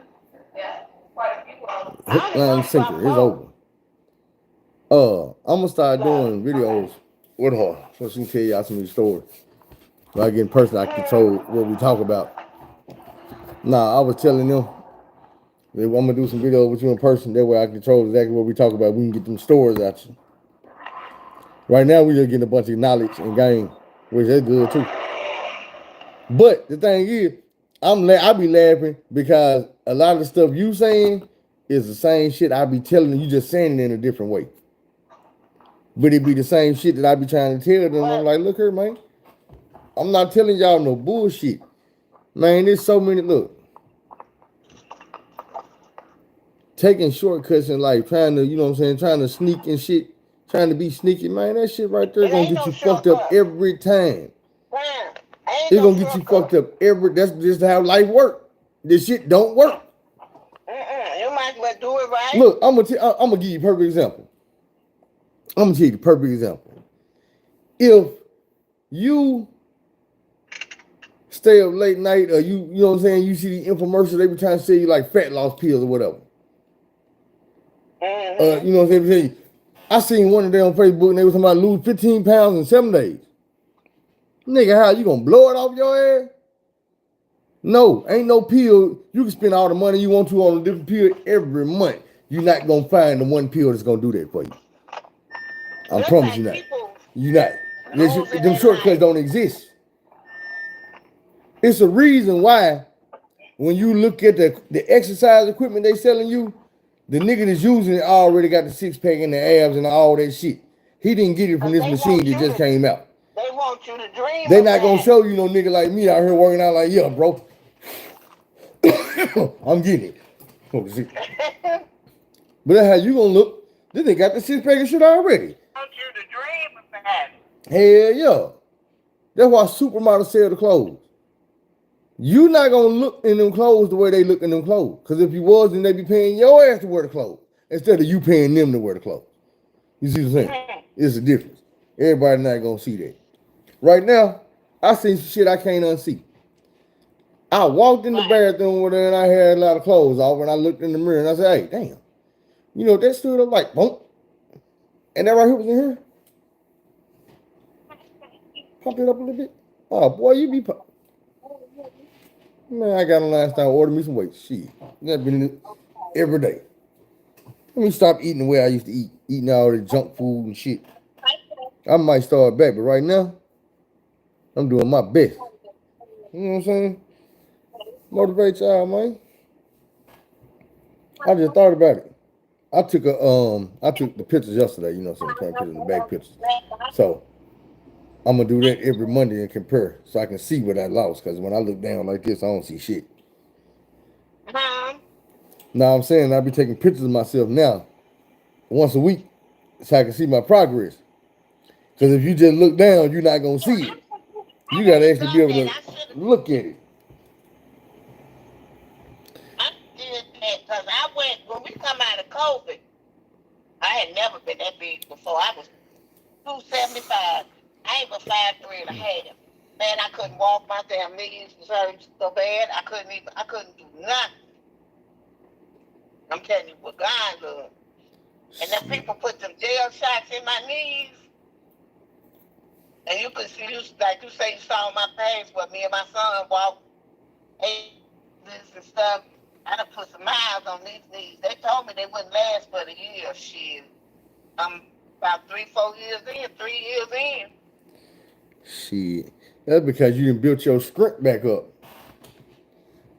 I couldn't die. I couldn't let it go. I couldn't walk. But I was out there anyway. I'm doing the same thing. That's what I'm saying, man. My leg was broke like a motherfucker just a couple months ago. That's all right. They had surgery for it. Had to cut me open and put some shit in my leg. I'm trying to bounce back. Well, I done bounced back a little bit, but I'm gonna get better when I come Man, back. When I get back all the way, I'm gonna be a lot better than I ever been. I ain't playing that shit. I seen some shit and I want it. I know how I want my body okay. to look, and I need some more tattoos. And I was like, I cannot. Uh,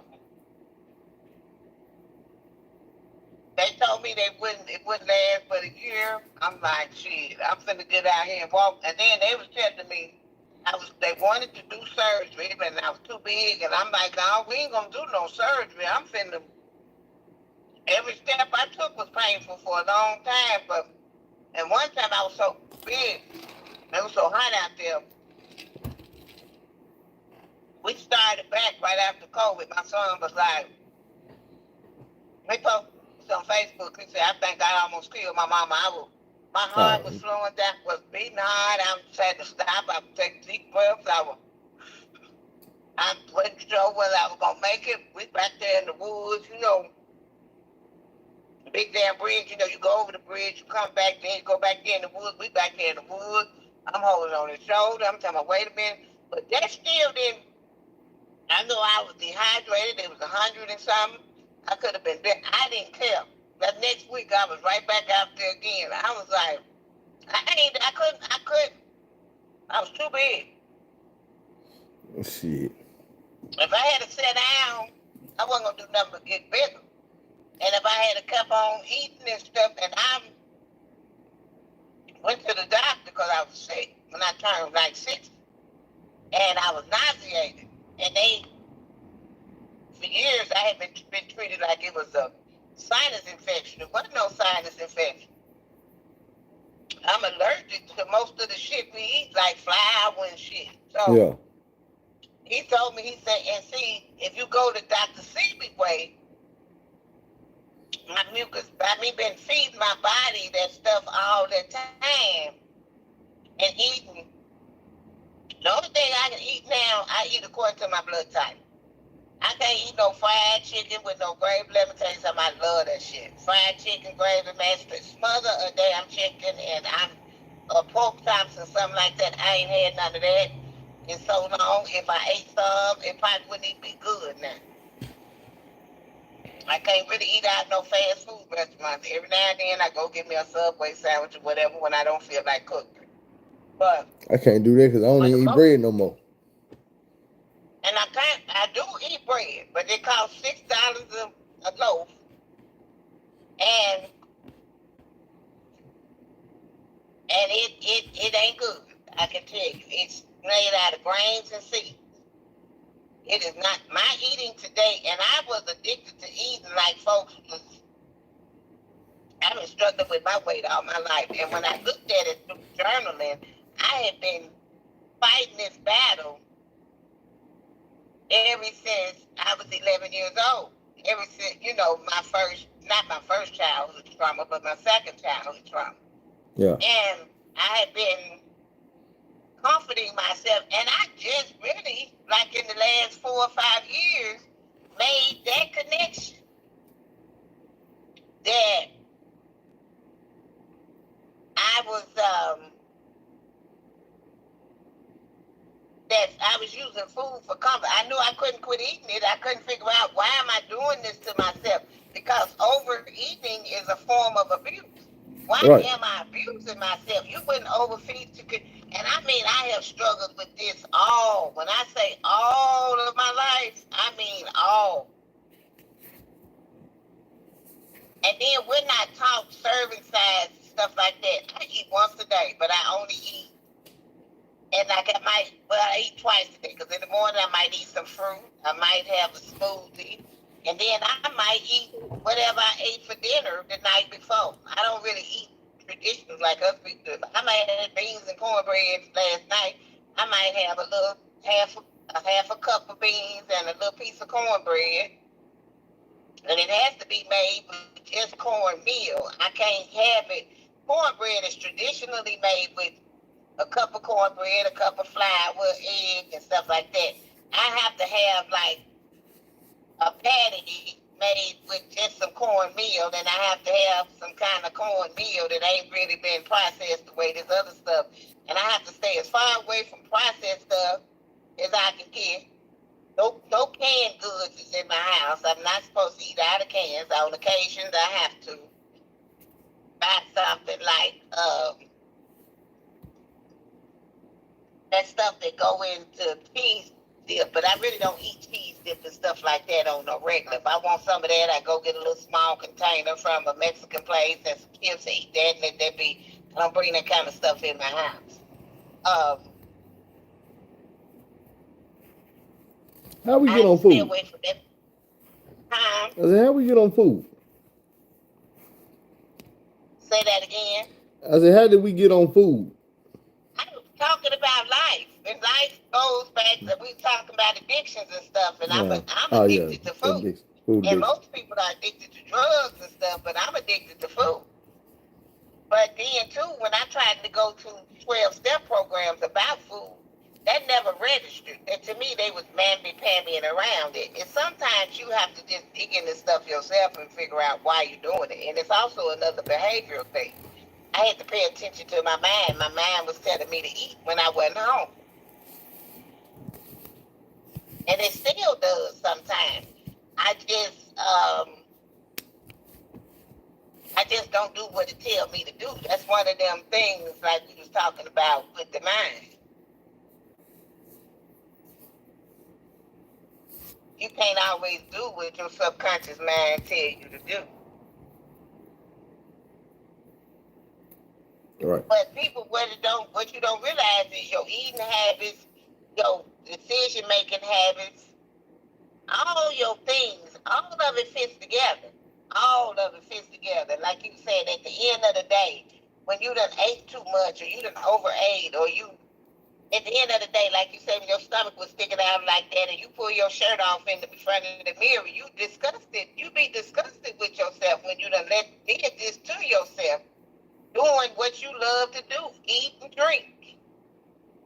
I like to drink alcohol. I like to eat. Them two things, alcohol is very empty calorie-wise. And I had a habit of treating myself to 2 drinks a night. That was my treat at the end of the day. I done worked hard. I done, all this. And that's my treat to myself. But I had to change those habits because those habits were causing me to consume 3,000 calories a day, which was causing me to weigh 250 and 275 pounds.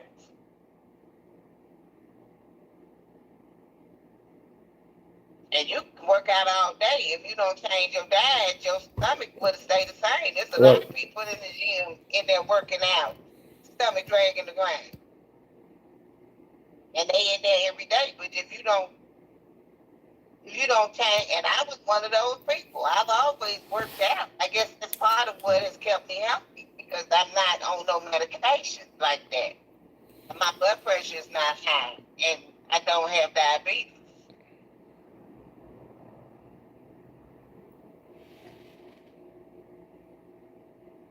And those 2 things is really what's harming. And there's a lot of young folks now that talking about they take high blood pressure medication. Shit.